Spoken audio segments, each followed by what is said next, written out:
Hello and welcome to our game here on Thursday. The music is flying, slapping the bass. Big time, big time. Myself, Shane Stapleton and Michael Verney at this side, as ever, joining us here. We've got a great show coming up, Michael, haven't we?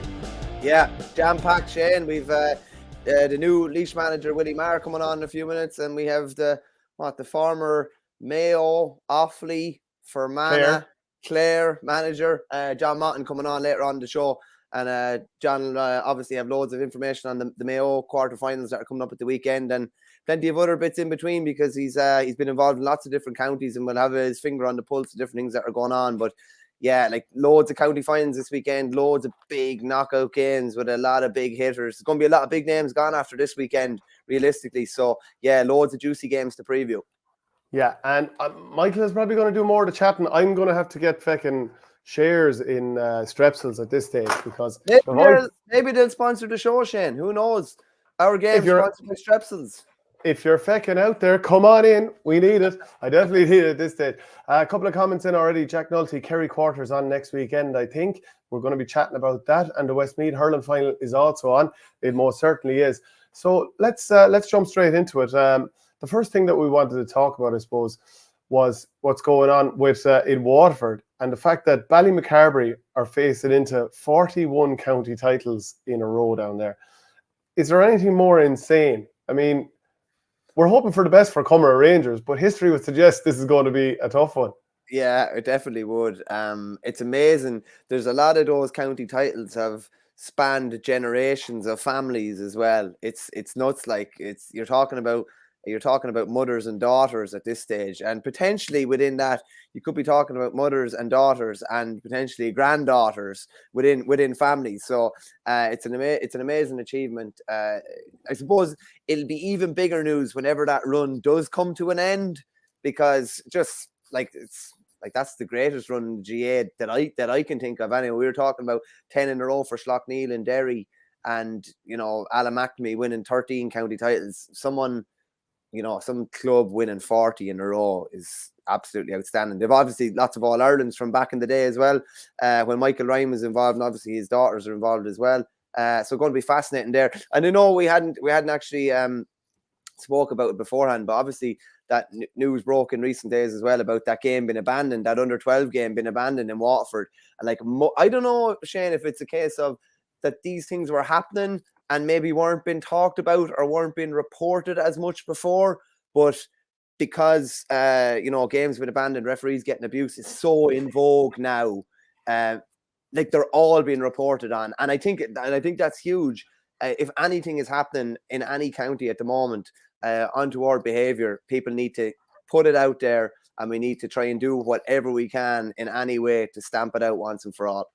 Yeah, I see Chris McNulty, journalist in Donegal, on Donegal Live Sports, tweeting about a GA player in Donegal has been sanctioned after it was alleged that he had to be restrained as he attempted to make physical contact with a referee. So 36-week ban there. So it's going on across the board. Now, we do, I suppose, I was contacted by a referee in Laois, actually, seeing as we're on this topic. And it's just such a worrying trend. But this is Owen Scully. He tweeted or sent me a private message, but he said it was okay for me to tweet it out with his name. And he goes, "Hi Shane, I hope you're keeping well. My name is Owen Scully from Camross, County Laois. I'm a senior referee in my own county for the last 18 years. I'm only 34, and in the last 12 months, refereeing nationwide is at an all-time low. It's always been a thankless job with little thanks, but this year has many referees at breaking point. For example, 4 years ago, we had 25 hurling referees available. This year, we've only 11. This summer, you could referee 7 nights a week with double games on Saturday and Sunday. And that was easy for me to do back in the day as a single man. Now with a partner at home, a young baby, only 9 months old, it's impossible to achieve that amount of games. In the month of July, I refereed 2 games in 2 different venues for 4 Fridays in a row. The problem is not enough people are taking up refereeing because everyone knows there's little or no support for referees.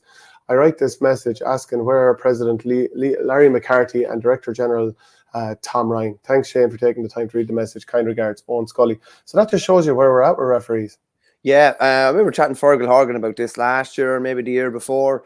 And the onus in a lot of counties is nearly put on the referees to recruit more referees. And it's nearly like it's their responsibility within some counties and Fergal won't mind me speaking for him on that. He's just saying like that the pressure is nearly on them to recruit more referees. Like they're doing a job already. Like it's the county board's responsibility to go and try and recruit referees, make it as appetizing as possible.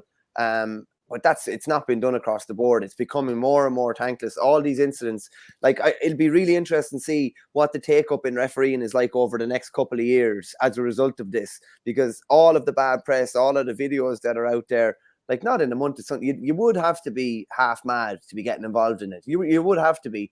And just on what Owen asked there, you have to say there has been an awful lot of silence from Croke Park on all of these incidents and on refereeing as a whole.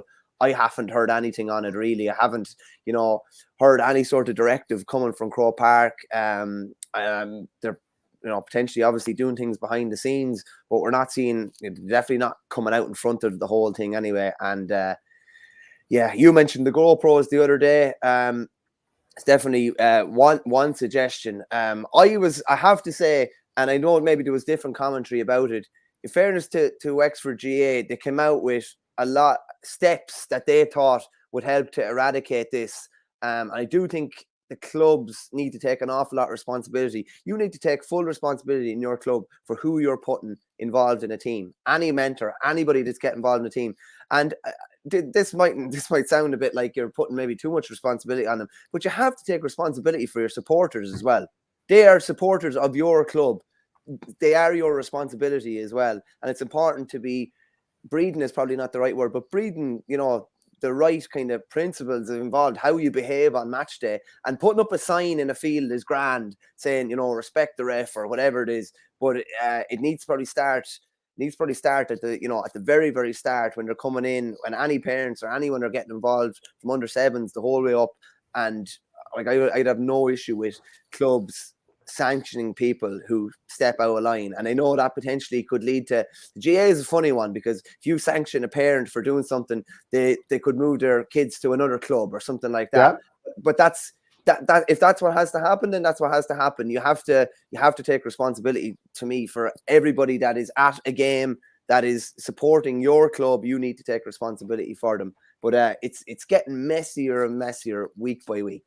Yeah, and the full story of that Waterford under 12 incident is over on the OurGame Instagram if you want to have a look there. Just another thing then to talk about is Neil Mcgee has retired from action after 17 years being involved with the Donegal inter-county team. An incredible run there. He's not far off 37. The question I'd ask is, name a harder man in GA over the last number of years. We've all seen that video where Stephen O'Neill went in to absolutely do him, but came out the wrong side of it. So we got a reply on the OurGame HQ Twitter recently, or yesterday, saying Francie Bellew is a harder man. Who else is up there in terms of the hard men? Francie was definitely one that would have jumped out anyway. This Neil Mcgee was a tough boy, wasn't he? Like you'd be taking your life into your hands, coming in, trying to manhandle him in any way. Francie definitely would have been another one. Lads that are really able to look after themselves. Lads that lay down a marker, and like, you're not being smart.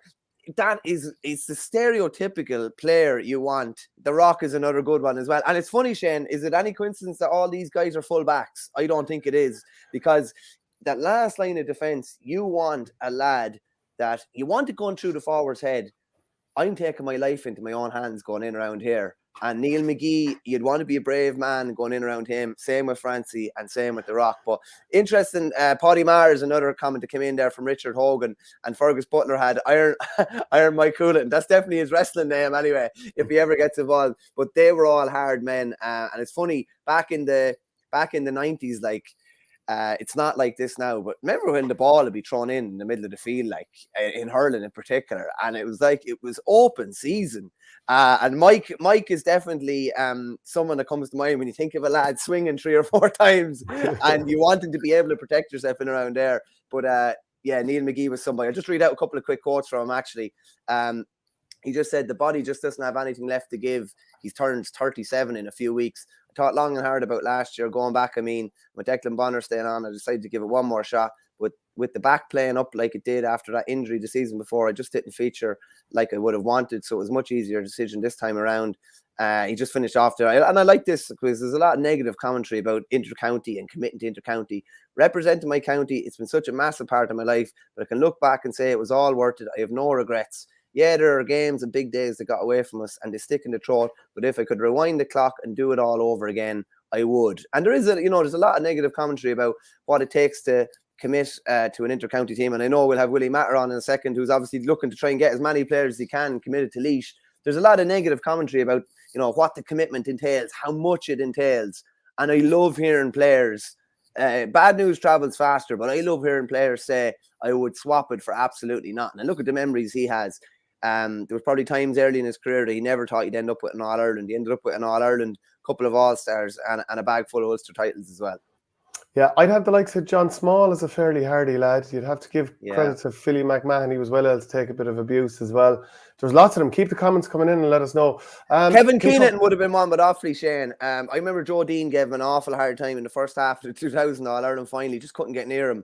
And there was more 50-50 ball coming in the second half. And there was a time a ball dropped and he just swung and he swung and he swung. And it's just like it was a lad laying down a marker. I don't know is swinging necessarily hard.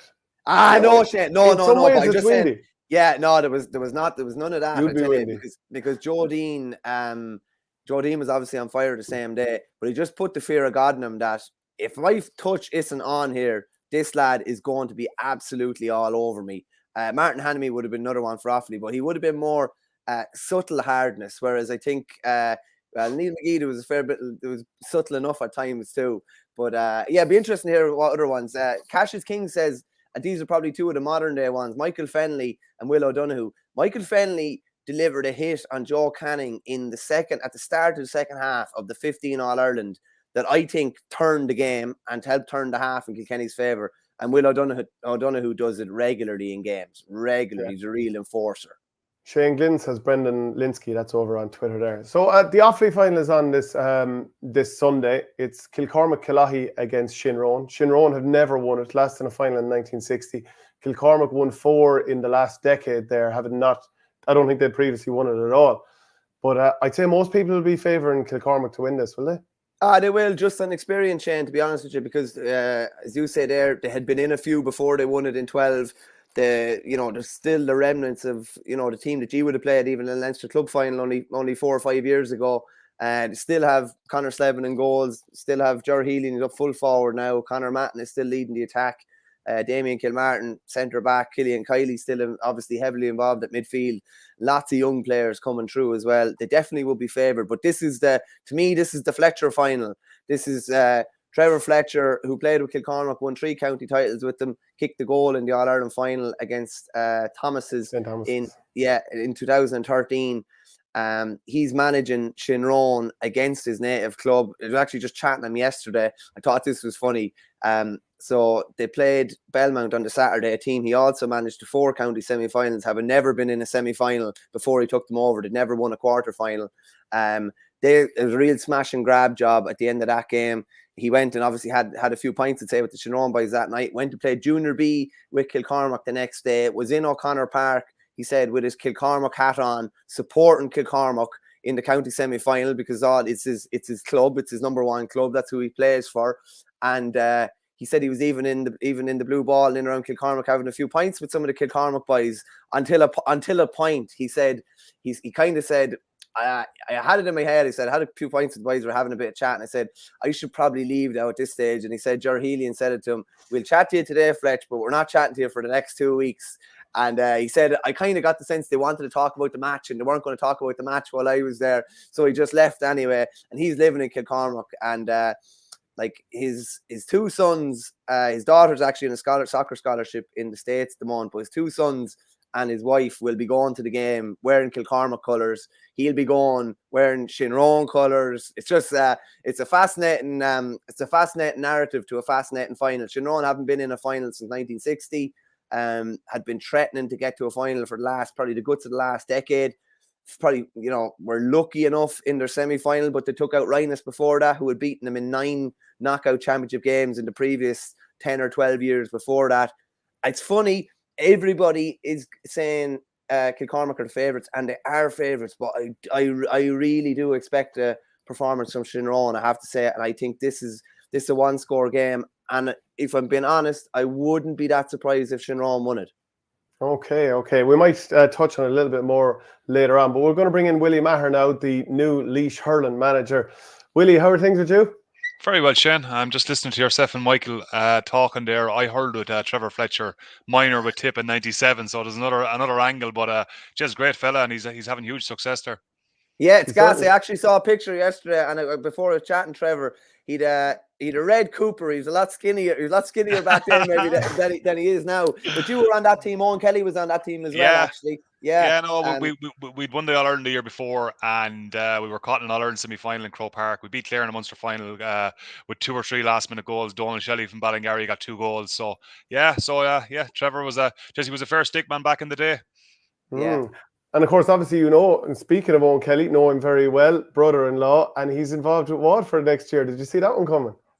Probably didn't, but like a lot of people. But I suppose myself and Davey have worked together in LIT and built a relationship there, and it's a bit of a coup for Waterford to get someone of his pedigree into the Waterford setup. Yeah, and in terms of Laois then, I mean, can you talk to us about how that came about and how excited you are to get involved with this group of players?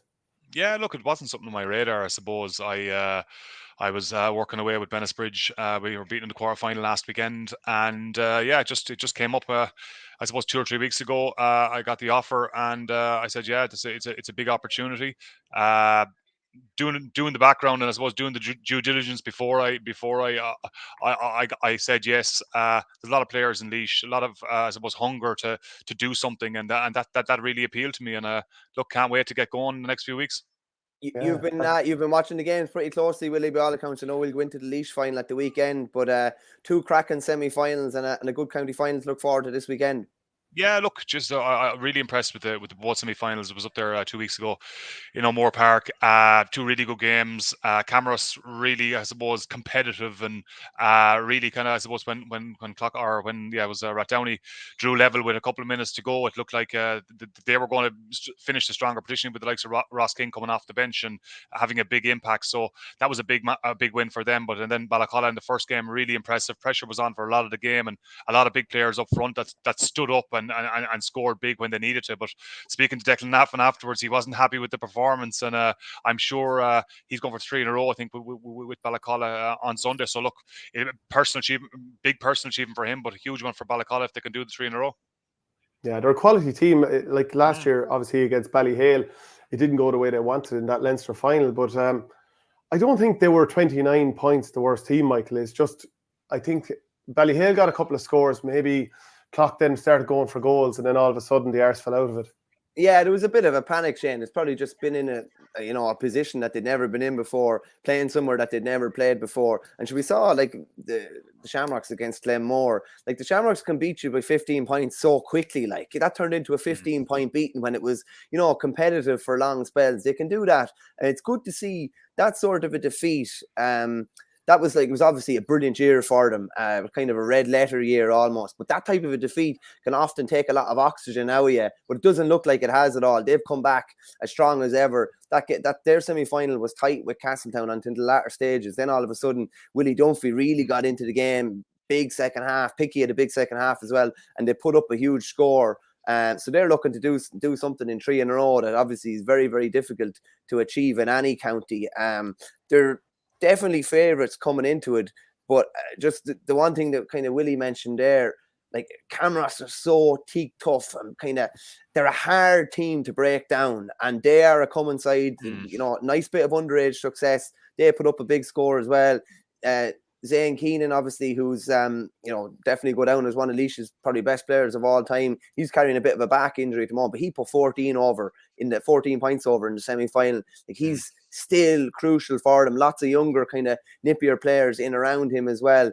But and history would definitely suggest this as well. Any team that thinks they're going to get anything soft from Camross are, they're in for a serious rude awakening. So Clock are going to have to be on their game for this game on Sunday. Yeah. And I suppose, Willie, then just ask you about Laois a little bit more. Do you have the draw yet actually for the National League next year? Do you know if you happen to be in Tipperary's group or Yeah, that could be that could be fun. All right, with I suppose Liam, my clubmate, over tip. So it's yeah, no, I'm not sure. It's I was talking to the Leeds chairman the other night, and if it's the same groups as last year, yes, we will be. But I don't know if that's going to be changed in the next while. So just I suppose wait and see. And again, those matches are so, I suppose, so vital to, I suppose, the learning process here now in Laois as regards trying to get high quality matches. They're they're learning days, and they're very important to development of players and a team and a way of playing. So can't wait to I suppose to get going, whatever format, whatever group we're in. Willie, would you be bracing yourself already for what's coming in the sense of the commitment involved? I know you're involved with the bridge, and club commitments are definitely heavy as well. But it is something that you have to go into with your eyes wide open almost, because like I can't imagine how you'd be pulled and dragged with different things that are going on. And are you ready for everything it entails? I think so. Yeah. Look, it's an all or nothing game as regards, and the commitment that you have to give to really go after I suppose to change. I suppose there's been 2 or 3 I suppose disappointing years now for Laois, and so it's about trying to, I suppose, pick up the guys, make sure everyone's in the tent that can be in the tent, and get as many players on board as we can in the coming weeks and months to really go after this after Christmas. So yeah, huge commitment, and I absolutely eyes wide open going in. It's something that I suppose I wanted to do for a long time as regards inter-county management, and it's the perfect opportunity. Geographically, it's close as well. I'm living in Bennettsbridge, so it's what 45 minutes to O'Moore Park, which everything is based around as well. So there's a lot of things that kind of fell into place as regards me personally, as regards it's suiting at this point in my life to take the big jump. Just on that, Willie, as well, there's a lot of, while the inter-county season starts, I think it's the 24th of November now that you're officially allowed back, there's a lot of conversations have to happen between now and then, as you said, to have the lads that you want inside the tent. So these few months, while there mightn't be anything going on the pitch, the players that you're going to have on the pitch come next May, hopefully April, May, June, they have to be on board over the next couple of months. So I'd imagine there's a fair bit of prep involved in that. Huge amount, and even just putting backroom teams together, making sure that we have everybody we want on board in the roles, as well, that kind of role clarity, that everybody understands exactly what they're doing. Yes, the players then to supposed to lay out the plan and sell the vision that we're going to try to take these players on. It's a really, really, I suppose, big commitment, as you said. Lots of conversations will take place in the coming weeks to really get who we want on the bus. But yeah, no, just can't wait for it. Like it's an exciting time, and it's an exciting time for Laois. I hope that the players feel that in the coming weeks and months as well, that they're, this is going to be a little bit different to what's gone before. And look, just can't wait to get going. Yeah, and just in terms of backroom, you just mentioned there, like names have been swirling around and so on, but like, have you put that together? And the other thing is, like, we often hear about, I remember a few years ago they were talking about Tipperary having a separate bus just for the backroom team going to matches. How big of a backroom team do you look at it? You're like, how many do I need to even get here? I know. No, look, it's not going to be a second bus anyway. So I suppose the Laois treasurer will be happy with that. But yeah, no. The Tip had a huge backroom team in 19 when they won the All Ireland. As I suppose Limerick and all the teams that win the All Irelands are fairly well documented with the amount of expertise that's needed nowadays with intercounty. I suppose my own situation here in Laois now, this will be tight. This will be as tight as we can make it. As I said, role identification being very, very important, and everybody knowing exactly, I suppose, where we want to go and where we want to bring these players to.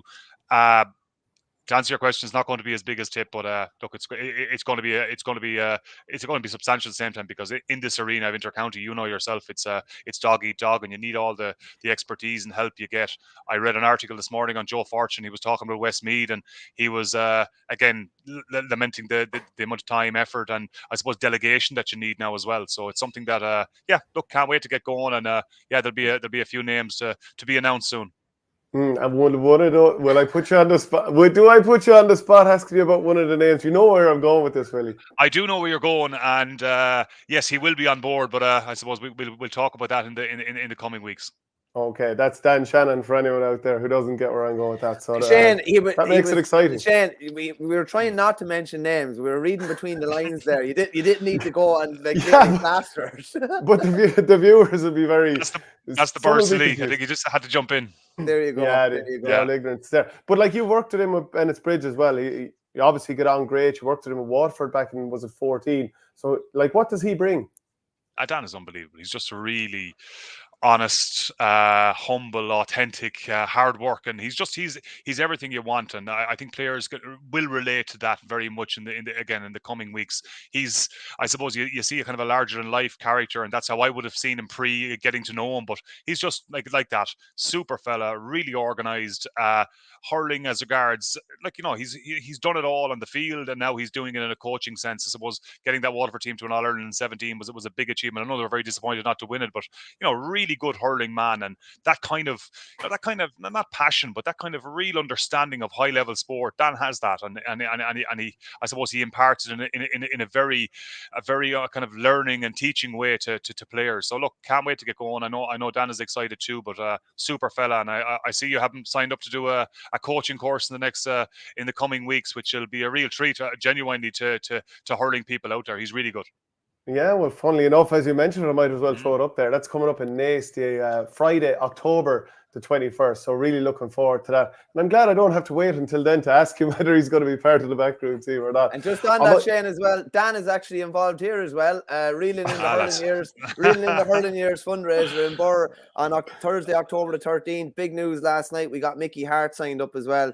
So all those tickets are available on Eventbrite. Going to be a great night. Anthony Daly, Eddie Brennan, Big Dan, Barry Geraghty, Brendan Maher. We had a bit of a Bursley connection. Unfortunately, I had to put in a tip fella just to balance it out. But that's going to be a great night as well. Go to Eventbrite for all tickets there. Willie, just on, you mentioned the Bridge. Obviously, probably a disappointing end to your season last Sunday against a Village side who look like they've really turned the corner now at this stage. I'd imagine if you were to compare the team you played in the league to the team you played last Sunday or last Saturday, it's probably chalk and cheese. Yeah, no, look, I think there's a certain sharpening of the minds and the bodies and the focus as regards when you get to quarterfinal stage. The Village were well worth their victory last weekend. We were kind of very disappointed, I suppose, with, we didn't play well. We didn't score well. We had 5 really good league matches this year where we were scoring, average 120, 121 a game and winning games quite comprehensively. But again, league and championship are totally different in Kilkenny, and we just didn't step up when it mattered. And I think it was 115 apiece on 53 minutes, and they scored 5 points unanswered, which I suppose ultimately saw them through. But yeah, the Village have that, I suppose, winning pedigree from lots of different years and winning, I suppose, a huge amount over the years as well. So yeah, it'll be a good quarterfinal or semi-final this weekend, and Ballyhale playing the quarterfinal. I think you mentioned it already. Their scoring power is massive. So it's really getting, I suppose, it's heating up down the Kilkenny Championship. Last Saturday, Willie, did you notice a shadow looming on the Village sideline, or having Brian Cody involved with the Village? I suppose maybe it's no coincidence that their fortunes have turned around maybe since he got really heavily involved. But is he very proactive on the sideline? Can you see him there? He's an intimidating presence, obviously, on the sideline as well. He was right beside me for most of it. So yeah, no, look, sure, he any man that's won the amount that Brian Cody has that presence and has that I suppose understanding of the game, particularly as I said there, when it gets into quarterfinal, semi-final stage, when everything's on the line. Brian Cody has that experience from years, and certainly, I suppose, fed through to the players. And look, they were just that bit sharper, that bit hungrier. They really went to the ball, particularly in that last 10 minutes when everything was on the line, and they were well deserving of their victory. They're playing the Borough obviously on Sunday. That's the second game is a Clara play the Shamrocks in the curtain raiser there. That's obviously a big city derby. The Borough are flying it at the moment. They were beaten in the Shield final, but they had a big win over Mullinavatt last weekend. Andy Gaffney put up a big score again, and Bill Sheehan is doing a lot of damage, I think, from centre forward. He's hitting 3 or 4 in most games. Just talk to me about the Village for a second. I think Cian Kenny is centre back. Is he? Connor Brown, middle of the field. Niall Brazel is up centre forward, putting up big scores. Tygo Dwyer as well. It's a young spine, but a pretty strong spine all the same. It is, and I suppose the subtle differences, as you mentioned there, in the last weeks, I suppose from league to championship. I think Conor Brown was, or Brazil was centre back when we played them in the first match. Or Browning was wing forward, centre forward. King Kenny was midfield. So there's a kind of a complete change around in that diamond. King Kenny was very good. He really came into the play, really hurled a lot of ball, and we had no answer to him when I said when the match was in the melting pot. Yeah, young spine, but a lot of I suppose experience going down through the team as well. Matt Ruth, full forward, wing forward, Tyga Dwyer, Luke Scanlon, Jim Cody, full back. So yeah, no, look, really impressive team, and it's it will be a big one because I watched both of these teams playing the league match there a couple of weeks ago as well, and the Borough were very impressive winners and could have won by a lot more. So it'll be interesting to see if that gap closes like it did, I suppose, with us last weekend. Yeah, they only played a couple of weeks ago. I think it was 2-12 to 14. The Village have been putting up a lot bigger scores in the last while since then. You would have obviously, Willie, come up against the Shamrocks plenty of times in the last couple of years. Shamrocks come up against Clara in that quarter final. It was obviously was postponed from last weekend with that sad bereavement in Ballyhale. When you're preparing to play the Shamrocks, I can't imagine at club level. Like, you're literally planning for X, Y, and Z, but then there's another X, Y, and Z, and another, like, the front line is hard enough stop, but then when you come down to the second line, the third line of players even, I'd imagine it's a few headaches when it comes to planning. No, it is, but like they've so much firepower. Like you go down through it, like Owen Cody, I think he's going for three young hurlers of the year. Like that's unprecedented stuff. Adrian Mullen, like absolutely top quality player. TJ Reid, Colin Fennelly now back. Brian Cody, Joey Cudahy. Like that's six forwards that, and they have a fella short haul playing this year, a young fella who's playing very well as well. So that's 6 or 7 really high class forwards. You go to their backline, then you have Joey Holden, Darren Mullen, Evan Shefflin, Richie Reid, who played centre back for Kilkenny in the All Ireland, and Darren Corcoran, who played with Kilkenny as well. So like it's an intercounty backline and Ronan Corcoran midfield as well. So it's and Mason in the goal. So you've nearly a whole team of intercounty quality players, and it's really difficult to plan for, as you said. But we did very well last year in the first half. We probably should in the quarter final against Ballyhale. We were level at half time, but they just upped their game. They upped through the gears, and like that, you think you've one guy closed down, and you have 2 or 3 more guys springing for 4 or 5 points on the other side. So I think, and again, you mentioned the Balacolla match in Croke Park. Like that was the ultimate in, I suppose, club hurling. That 15 Ballyhale players and just exposing any weaknesses that Balacolla had in a big open field in Croke Park. So really difficult to stop. Really difficult to see who's going to stop them. But yeah, credit to them. They just keep coming back for more and more. And I think they're going for 5 in a row now in their 50th year anniversary. So there's a lot of things on the line for them as well. Amazing how they're able to go up through the gears, Willie, as well. When the games become of more consequence, they almost step up a gear as well. Yeah, no, and I suppose that's the real, isn't it? The real mark of champions and the quality of the club that they are. Their focus is steely-eyed as regards when everything is on the line. And look, the last 3 or 4 years they've been unbelievable champions in Kilkenny, because like that, every time that's been put up to them, even the final last year against O'Loughlin's, who were well in the game for 55 minutes, they still won the match, reasonably comfortably in the end. And that's, look, unbelievable club side. And look, it's credit to them and credit to everybody involved in them. Just the last one I leave you with, Willie, is the relegation final, the other end of the scale. Obviously, as I say to Shane regularly, it's a game I hope I never have to play in. Yeah. It's nearly more pressure than a county final. Lisdowney against Craigballycallan. Lisdowney's results have probably masked over. They've actually played quite well this year and have been competitive at different stages. Craigballycallan probably not going nearly as well as they would like anyway. How do you see this game going, and what will be the winning and losing of this? It's I suppose the Kilkenny thing is just so competitive, and you've Liz Downey now who had a like that their results probably masked that that they've been playing fairly well across games. The preliminary or the first round against James Stephens, I think they were 2 or 3 points down and missed a few scores in the last minute. They lost by 8 ultimately, but at the same time they're a really good team. We played them last year in the league championship as well, and they should have beaten us. So they're good. We played Ballycallan in the last league match this year, and I suppose there was nothing on the line, so it was a very strange game to go into and prepare for. But their eyes were firmly on that first round, which they ultimately lost, and now they're in a quarter final. So it's the game, as you said there, nobody wants to be in. I genuinely, I think either team could win this game, because that's the nature of strange things happen when the real pressure is on, and both teams have a lot of, they have a lot of really good players, and they're nobody will want to go down, because I suppose it's what's remembered. Who you don't want to be on the team that gets a small community relegated, and it's no slight on anyone, but you just don't want to be associated with it, because it's hurling is life in a lot of these places, and that's all people talk about. Willie, another thing I wanted to ask you about is, I don't know how much you've had a chance to watch it, because obviously you're looking at Laois at the moment, and of course Kilkenny until recently as well. What who do you think will win in Tipperary? Because Killadangan, Killarwan, Upperchurch, and oh God, who am I insulting by not thinking of them instantly? Drum and Inch, of course, as well. Who do you think is have you had enough opportunity to watch it, or who do you think is going to win? I haven't really. I was in WT a couple of weeks ago, and I saw Drum train, and they were down there for a training day, and they looked very impressive. I think Killadangan probably have the most balanced team, and probably that's the piece that ultimately saw them through a couple of years ago. That they have they have a lot of quality players and across all lines, and they have no real weaknesses. Killarwan,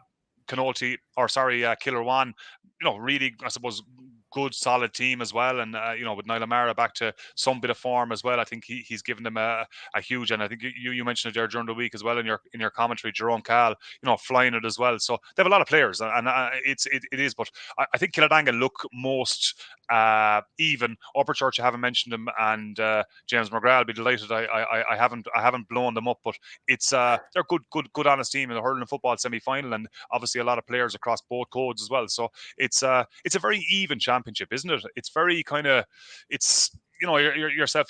There's no Ballygunner or Ballyhale in that kind of that are 6 or 7 points better most days. So that's what makes it exciting, and it's I don't know to give you a short answer. Hey, look, none of us do. I mean, honest to God, I couldn't call it at all, because I would have said like Killadangan to be the team, but Porter here is saying up Killadangan, but they're not playing their best stuff at the moment. They only put up 114 the other day. Another thing, just before I let you go, Willie, in terms of some of the Bennett's Bridge players, David Blanchfield really stood out last year, especially coming on in the All-Ireland final. How far do you think he can go? Because he's obviously a huge man. He's a good paw on him. He can hurl. Do you think he can step up under Derek Ling next year? I think definitely. I think he's what their Kilkenny probably are crying out for, that 6'5" or 6'6" guy that can move, can hurl. We saw, I suppose, that cameo at the end of the All Ireland on Garrod Hegarty, and he caught a ball over his head. I know Garrod Hegarty caught one over his head as well, but at the same time, just he has that frame to develop, and I suppose that's where David will be looking this winter to really see, can he put some more power onto that frame, and he has everything as regards, as I said, pace, height. But he just needs to, I suppose, to build the body and to go in. I suppose that picture that everyone referenced after the Munster final last year with the Limerick guys, that's the prototype player now. And it doesn't matter what you can do the ball, do with the ball if you're not strong enough to get it. So I think David will be very much working on that, be it at wing back, centre back, or possibly even midfield. Okay. Michael, have you anything else you want to ask? No, all good. Yeah, no, yeah. Willie will have his eyes in a lot of different places over the next couple of weeks, and I'm sure there's a lot of conversations to have over the next couple of weeks. But hopefully, a good few lads put their hand up for you on Sunday. And it's last Laois final I was at was one of the best games I was ever at. It was a drawing game between Boris Kilcotton and Rathdowney Earl. It was one of the best club games I was ever at. So I'll be there reporting on Sunday. So I'm hoping for something similar, and I might see you there. Might see you there for a cup of tea. Thanks, gentlemen. Brilliant stuff, Willie. Really appreciate you having on board. Bye. Just a quick one, Jen. Just want to go through a few of the other games of Kilkenny before we go. Richard Hogan sent me on some great information on the Kilkenny games. He just said about the Village. He reckons they're coming good at the right time, and they're playing the Borough obviously in the City Derby. The Borough are going nicely, but City Derbies can be very unpredictable. When you put the village up against the Borough up against O'Loughlin's, the Village up against O'Loughlin's, they can really go any type of a way, and form can kind of go out the window as well. So that's going to be fascinating. But I think with the farm teams in Tullaroan and Ballyhale, and not necessarily farm, but Ballyhale, their farm over the last couple of years, there is an opportunity on the other side of the draw. One of them is going to be in the county final, so that's going to be interesting. Richard thinks Ballyhale will get a good test from Clara. Clara definitely have some personnel that could hurt them. The likes of Leicester Ryan in particular. They have a good squad to work with. Won a county final not too long ago as well. ultimately, whether they'll be good enough or not to put it up to the Ballyhale for the guts of 65 minutes is probably another thing. The relegation game, obviously, between Lisdowney and Greg Ballycallan, and then a big one at intermediate level relegation, Fenians, JJ's Fenians up against St. Lochtons. So, like, Johnstown, obviously a club with a rich history there. So the last thing they'll want is to go down.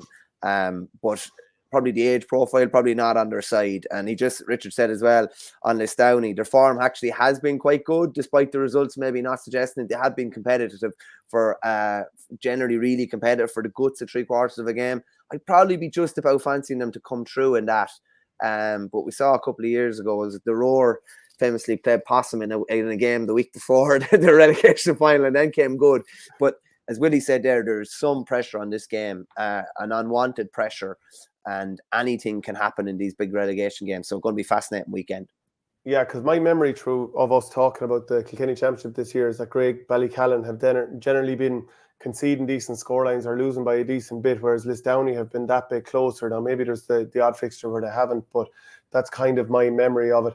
Like, I think James Stephens and Dixborough is going to be a great whole game. There's a lot of big name players on both sides, and you've kind of mentioned them already. And for Ballyhale, the fact that, you know, the semi-finalists from that city derby is going to have that extra bit of a break. Obviously, they'll have chances in terms of, like, if there's injuries, maybe they can get those players back. Whereas with Ballyhale, you never know, having to play 2 games in a fairly short space of time before making the final, that might count against them as they chase 5 in a row. Last team to win it that wasn't Ballyhale was Dixborough 2017. Clara, you mentioned they won it not so long ago, 2015. But yeah, tasty stuff, but it's so hard to bet against Ballyhale. Do you want to move on to the Westmeath final? Yeah, will indeed. Yeah, obviously, big game here again. Castletown Gagan have been beaten in the last 3 finals in Westmeath, so they'll be looking to make it 4-time lucky. They're coming up against Clonkill. It's funny when you go down through the Castletown Gagan players would say that were involved and playing with Westmeath this year. Of the 20 players that featured against Kilkenny in the open round of the Leinster Championship, Niall O'Brien's the only Castletown Gagan player involved. Whereas, you know, Clonkill would have a far greater input, shall we say, into the county squad. Castletown Gagan have been beaten by, like, they've not been blown away in county finals, far from it. They've been beaten by a score on all 3 occasions in each of those 3 county after finals. Extra time in 2020. Yeah, after extra time in one of them as well. So it's just, you know, it could be just a matter of them getting over the line. Whereas Clonkill traditionally in the guts of the last decade have been so good at getting results when the need is greatest here. I thought Castletown Gagan would just about edge Raharney in the final last year, but maybe Raharney's experience just kind of maybe bore fruit at the end. But I'm going to go for Castletown Gagan here, even though my mind says just think back to the experience that Clonkill bring to the table here, and just that know-how when, you know, the white line is approaching. But I think Castletown Gagan might just make amends and make it 4-time lucky here. And as I said about several times before in the past, if they get one, they'll probably get a couple. It's just a matter of breaking that ceiling. Something I found interesting when I was looking over the Westmeath finals from recent years is that there's not particularly high tallies being put up to win these finals. So it was 21 points last year. Like, I mean, generally now in hurling, you're thinking we have to score at least 25 points to win a game. And that's at club level when it's 60 minutes. So the year before then, it was 19 scores, 316 after extra time. It was 18 scores the year before, 14, 19, 20, 15, 14, 13. So it's very low scores are going to do it. If you can have a very tight defence and put up the guts of 20 scores, there's a fair chance of getting across the line here. I played in Castletown Gagan, I'd say it was about 2013 or 2014, played down there. And my memory of it is there was a railing the whole way around the pitch, you know, a bit like a horse racing track or something like that. But it was a nice place to play. And I remember Matty Kenny giving out to us that day, you can let man through, you can let ball through, but you can't let the both of them through that day. Because obviously once or twice we had let them through. But anyway, so that should be a pretty tight final there, hoping it's another cracker. We've got the Wicklow hurling final on this weekend also. Bray Emmets and Glenealy drew last week, 16 points apiece. They're going to go for it again. To be fair to Glenealy, 3 points down late on, coming back against the team going for 4 in a row, you would have thought that last few minutes, Bray would have found a way to see it out, being used to winning it. But geez, huge credit to Glenealy. Yeah, no, in fairness, the favourites going for 4 in a row, looking like they're in pole position coming down the home stretch. And Glenealy hit the last 3 scores. I think 2 frees from Gavin Weir and 1 from Jack Cavan. I think he put over, sent the game to a replay with literally the last puck of the game. And I think there was a bit of a small bit of controversy about the amount of time that was played by the referee there. But it's going to be, again, like Glenealy won it in 2018. They beat Bray in the 2017 final. There's going to be very little in it here. The only thing I'd say is, like, I think there's a good bit more scope from a Bray point of view. Like last week, Christy Morehouse was held, didn't get on the score sheet from play. Whereas on the other side, Danny Staunton hit 4 from play in a really, really tight game. I probably think there's a bit more scope for Bray to open up maybe a tiny bit more. And I'd say that sort of a tight game will suit Glenealy. If it's a free scoring game, I'd say it will suit Bray. I think Bray will just edge this by 2 or 3. Nulty Jack just says on the Westmeath final here as well, Ingus Clark is a stellar county player, and Shane Calvin, regular county players. They were missing with injuries. They were, of course, yeah. Both back in tow now, I think. But I just think Castleingeoghegan will just about get over the line. And losing the prospect of losing 4 in a row would be an absolute killer. It really, really would. And you know yourself from being involved with teams, such a long winter when you lose a knockout game, let alone a county final, let alone when you've lost 3 already. The idea of losing 4 in a row would be absolutely horrible for any of those players, and I'm sure they'll be doing everything they can to right the wrongs of the last couple of years. They most certainly will. I think it's Shane Clavin, actually. Yeah, good player. I've seen him play for Westmeath the last couple of years. The Antrim semi-finals are on this weekend. A couple of tasty enough ones. Cushendall will meet Lochgiel Shamrocks, and in the other one, Dunloy, who are looking for, is it for 4 in a row? They're going there up against St. John's. They'll be favoured there. But Lochgiel haven't won an Antrim title since 2016. And this is the team that were Club All-Ireland champions 10 and a half years ago at this stage. But they have a young team coming, apparently necklacing together a serious amount of underage titles. Now, they lost to St. John's earlier in the championship, but they've been growing as they've gone along. Very good against what you'd have to say was a weakened Rossa team, O'Donovan Rossa. But Cushendall haven't won it for 4 years. Obviously, Neil McManus is the name you'd always hear, and he is still one of their key men there. But they have the experience. The weather isn't great at the moment. This is where you talk about young team against the old team. I'm starting to lean towards Cushendall here. Maybe I'll be wrong, but that's the way I'm leaning. Once it starts getting kind of soft kind of conditions, real heavy ground, the experience does come into it more. You're playing someone in ignorance. Yeah, there's a lot to be said for it, to be honest with you. There's some difference between playing a team in the middle of August, playing them 6 weeks later. You see it even when you're going training in the evening. You're probably, if you don't have lights, you're probably training a bit earlier. The ground is just getting a bit heavier. The conditions have changed an awful lot. And it does favour the more experienced team. The team, the guys that are, even mid to late 20s that have been, ploughing through this sort of ground for the last 10 years at senior level. So I'd probably be going for experience there from a Cushendall point of view. And then in the other semi-final, very, very interesting, as you said as well, Dunloy are going for 4 in a row. They've won 4 out of the last 5 titles as well. They're coming up against the St. John's side who haven't won it since 1963. They have a few injury concerns. They still have the likes of Conal Bohill, Michael Bradley, Big Donald Nugent, Connor Johnson, who I know had a couple of injuries with Antrim this year. They have plenty of, good players to call on, but like the likes of Keelan Malloy leading the line for Dunloy, it is very hard to look past Dunloy realistically. Yeah, and I think Donald Nugent as well, he's been carrying his injuries too. So get your comments in, let us know who you think is favoured this weekend. Also, if there's anything we haven't touched on, let us know. We've plenty more coming on the show. We'll talk about Galway because there's probably not that much at stake in terms of the top end of the championship in Galway hurling there. But just having a look at the fixtures that are coming up: Castlegar against Clymer Daly, Sarsfield's Turlockmore, St. Thomas's Clarenbridge, Loughrea Kilkenearn, Tommy Larkins meet Capitagal, and Gert meet Crockwell. So just talking to David Connors of the Tuam Herald, he was talking about that SARS against Turlockmore and Thomas is against Clarenbridge, and Tommy Larkins Capitagal determine who reaches the quarterfinals and who will play in the preliminaries. You might finish off that. My throat is coming against me. Yeah, no bother. So one of the 2 semi-finalists from last year in either Gort or Crockwell will be knocked out. So the loser of that one is gone.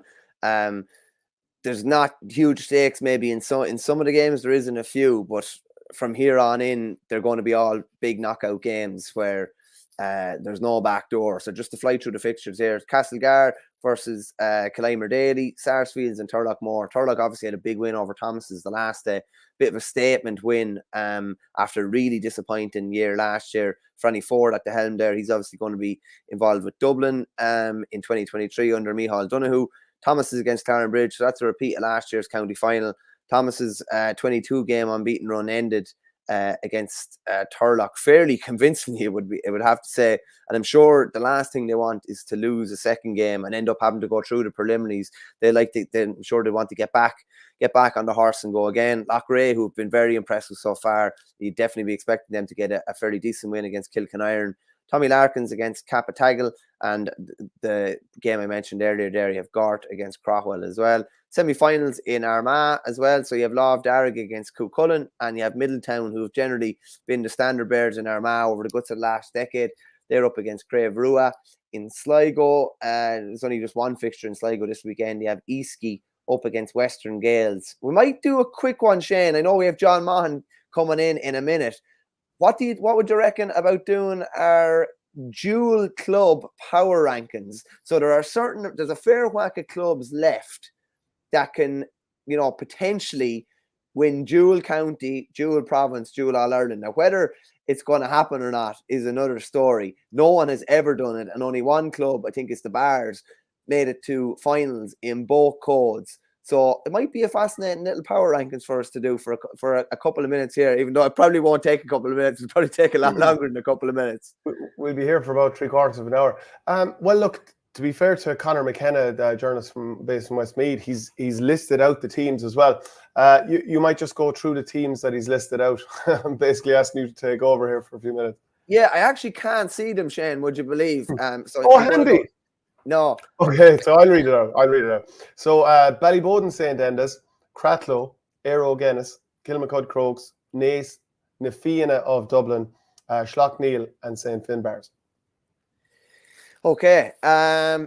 So the first thing that would strike me is you have to there's a bit of guesswork in this. You're going to have to be thinking who's actually going to be still involved in a month or 6 weeks' time, because a good few of these teams could be out at the weekend, could be out of the championship completely at the weekend. If I'm looking towards the top end of this, and realistically, which of these is the best dual club? Well, Schlockneil have already won a county title, so they're guaranteed to be in the last four of the All-Ireland Club Hurling Championship, regardless of what happens. They obviously didn't win Derry last year. The Glen won their first Derry title in a long, long time. So if we're looking at teams that are up towards the top, they wouldn't be too far away. And Kilmacud Crokes would be very, very close by as well. Obviously beaten in last year's All-Ireland Club Football final. And they obviously won Dublin for the first time in a good while last year as well. So if I'm looking at, and I think Kilmacud are going to win the Dublin football this year, I think it's probably 50-50 whether they're going to win the hurling. But if I'm looking at the two that stand out as 1 and 2, it would probably be those at the moment. Okay, well, just while you were going through all of that, I've decided let's just go and type it out. Let's get it on the screen here. So you putting in at number 1, Crokes? Who do you think is most likely to win both of the championships in their county of those two? Schlockneil will get it tough in Derry football. I would say you think Schlockneil, yeah, and they're not the reigning champions. Okay, I'm just going to go through them again. So Ballyboden, do I think they'll win both codes? No, I don't, because I think especially Kilmacud in the football, and I think they're actually playing Kilmacud in the semi-final of the hurling as well. And if you were to put my neck on the block, I'd say Crokes would win that. So I think Crokes are going to be in both finals. So that would give me, I'd be putting them up fairly close to the top. Schlockneil looking to get their title back in Derry. Are Glen going to do it again? There's been a couple of different winners the last few years. They've already got the hurling in the bag. Jeez, it's tough, isn't it? Are we doing the Bars a disservice here, even though they haven't won a Cork hurling title in a long time? They're obviously the reigning Munster Club football champions as well. Yeah, 1993 since they last won a hurling title. So, and then funnily enough, we're going to talk about this weekend, like some of the St. Finbarrs dual players, like the Cahalans, they play hurling for St. Finbarrs, but they play football for Castlehaven and this weekend will be against St. Finbarrs. So that's kind of Yeah. mad. So let me see. Lockmore in or out, lads? Well, Lockmore are already gone, so it can't be them. Actually, Upper Church can actually do it. They can. So that's actually 9 teams. Yeah, there might actually be a couple more even than we even talked about there. You just chat away there for 1 second, Shane. I have a list of them here that are all still involved. Just fly through them here. Obviously, Upper Church, Finbarrs, Brackens were involved in both until a couple of weekends ago as well. Ratoath are still involved in Meath actually too. And you have Cratloe and Erogue in Clare, which I think we said. Ballyboden, Nafina. I think we have them all there in Schlockneil. Realistically, Upper Church are going to be, if they're in the 8 here, they're going to be down towards the bottom, realistically, because if I'm honest, I don't think they'll win either. Yeah. I'm making an executive decision to put Kilmacud first. Well, they're reigning county champions in both codes as well, and they're in an All-Ireland final in the football. Yeah, I'll go with Schlockneil too then. Yeah, I agree. Because I just think like Kilmacud have a great chance of winning the hurling, and they're going to win the All-Ireland football as far as I'm concerned. They're definitely massive favourites at the moment, and you get one of the best players in the country and nominated for Footballer of the Year coming into your club. It definitely helps a bit as well, I'd say. Yeah. Okay, so we're going to go with that. Then who, in terms of like the All-Ireland, would be next kind of favourite? That's a dual club. Probably Ballyboden. The thing comes into it here is that, do we think they'll win either? Like we you know, or are we just rating it? Are we just rating it on the potential that they have, shall we say? Or are we rating it on if we put these teams up against each other in both codes? Like I'm kind of looking forward a small bit and thinking, I honestly don't think they'll win either, so they have to be down a bit further for me. Okay, so who are you putting in then next? Probably St. Finbarrs. The Bars are Aero Guinness. I would probably have Aero Guinness 4, I'd say. Can you trust the Clare team? They won the football last year and were beaten in the semi-final of the hurling, having knocked out the Bridge. Obviously, we're hugely impressive against Aina Kilnamona last weekend. That was a bit of a non-event. But yeah, I'd be happy enough with that at the moment. Cratloe have a decent chance of winning. Cratloe have a decent chance of winning both, but I'd probably be fair if I was going to back any club to win the 2 in Clare, it would be Erogue, to be fair. Hey, look, have a look at your screen there. What do you think? Nace?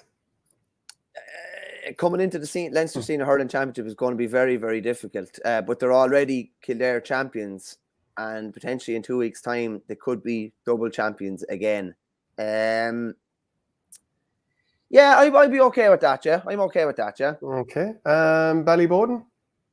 Yeah, I've been a bit harsh on Ballyboden there because I just think Crokes are far more likely to win the 2 of them than them. But given previous history, Nafina, Cratloe, Upper Church. Yeah, I think that's fair enough, is it?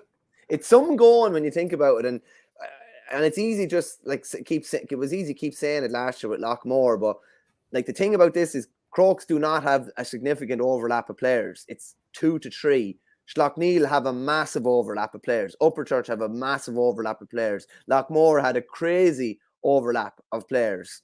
So I think, yeah, that's why maybe I was leaning towards Schlockneil being one, because to me that's real dual, if you get me, because it's the vast majority of the same players. But it's some going from a club point of view. It's I'd say it's tricky in terms of finances and balancing everything and keeping everyone happy and gear and all this kind of crack and whatever. But it's a fair effort from clubs that are able to keep going at that level. Yeah, and we're going to bring on John Maughan now in a second, but just to go back over it once more and let us know if you agree or disagree in terms of winning the dual All-Ireland this coming season, which it's not really going to happen. But Kilmacud, Crokes won, Schlockneil, St. Finbarrs, Aero Guinness, Naas, Ballyboden, Nafina, Cratloe, Upper Church. That's our power rankings in terms of who has the best chance of doing it. John Maughan, delighted to have you on. What do you make of our list there? Do you think any team could possibly do it? Yeah, look, I was interested in the conversation, and I'm not going to argue with the ranking structure you've outlined there. great history and tradition, of course, down south with Finn Bars. Yeah, you'd have a soft spot for Clare, having been down there for a couple of years. But no, I'm not going to argue with the ranking you just outlined there. But I read somewhere during the week, I think we're making history. Is it for the first time 8 or 9 clubs? Is it? Yeah, still standing. Yeah. It's interesting. But as you say, Michael, it's to keep dual hurling and football in a club. Like, I mean, the cost expense of that alone, as you mentioned there, it's a great achievement. And Naas last year caught the eye, obviously, for obvious reasons. That was quite remarkable what they did last year. So, yeah, good luck to them all. You wouldn't want to be pulling from the same pitch anyway. Hopefully they have a couple of pitches between them, because that gets fairly awkward. And the longer you go, the more awkward it gets, and the wetter and sloppier and more difficult it gets. Well, speaking about Naas, I'm not going to be drawn into any controversy when it comes to what happened in Naas as regards pitches and that kind of stuff. But anyway, good luck to them all. Yeah, as I say, it's a shame, I suppose, this split season. A lot of the club activity has been pushed a little bit further down the road in the calendar. So I know here we've been lucky enough the last couple of weekends in May. We've had beautiful weather. Pitches haven't been an issue, but I suppose coming into October and looking at the forecast that we have now for the next few days here, that could become an issue. And I just feel a little bit sorry that we didn't commence our club activity here a little bit earlier, particularly with Mayo having been beaten earlier on the championship. But look, it's not perfect, but let's see what happens, Just on that, John, do you think there is an onus on county boards now? Like, there's a clear definitive split between club and county, and yet Tyrone only started last weekend, a knockout championship. What are we looking at? The second last weekend in September. Mayo are obviously quite a bit behind. It actually meant that lads could go to the States and come back and not nearly miss any championship action. Is this something that needs to be like a directive from Croke Park, where it's, you start this weekend or that weekend, or because it's like lads are going off, or not lads, but lads and ladies within county boards are going off on solo runs, and there could be a disparity of, like, the Offaly Football Championship finished last Sunday, and the same weekend that Tyrone started their championship. Like, and that's a bit askew, like. Yeah, I happened to see your podcast from the Ploughing Championship, where Pat Spillane had very strong opinions and views about the last time. He was obviously speaking about the Inter-County Championship and the fact that our All-Ireland was in mid-July, and we'd lost quite a number of months there. The month of August, September, more or less lost without inter-county activity. Yeah, there's no consistency from county to county. In county boards, obviously, would not like to be dictated to when it comes to timing and running their own internal competitions. That's kind of sacrosanct. But we here in Mayo lost 5 or 6 weeks where we had nothing, no football. In our case, it's primarily football. We do have a hurling championship, but we lost about 6 weeks there where we had beautiful weather, and it would just have been so nice if we had club championship up and running. It didn't happen, and we're a little bit behind. As you say, Offaly had their county final last weekend, done and dusted. They will have a bit of a break, I suppose, to the Leinster Championship, but I'd rather we got it up and running. As I say, that's my personal opinion on it, because we certainly had nothing to. We had no activity. We had no sport to go to at weekends there, and I felt a little bit lost personally. Yeah, it's amazing when there's nothing on. As a GA person, you're just used to going to something on a Friday or a Saturday and a Sunday, and there was a bit of a void in some counties, and it's hard to like, it'd be interesting if the county boards explained why there's such a gap or gave some reasoning for it, because it doesn't make sense to an outsider looking in.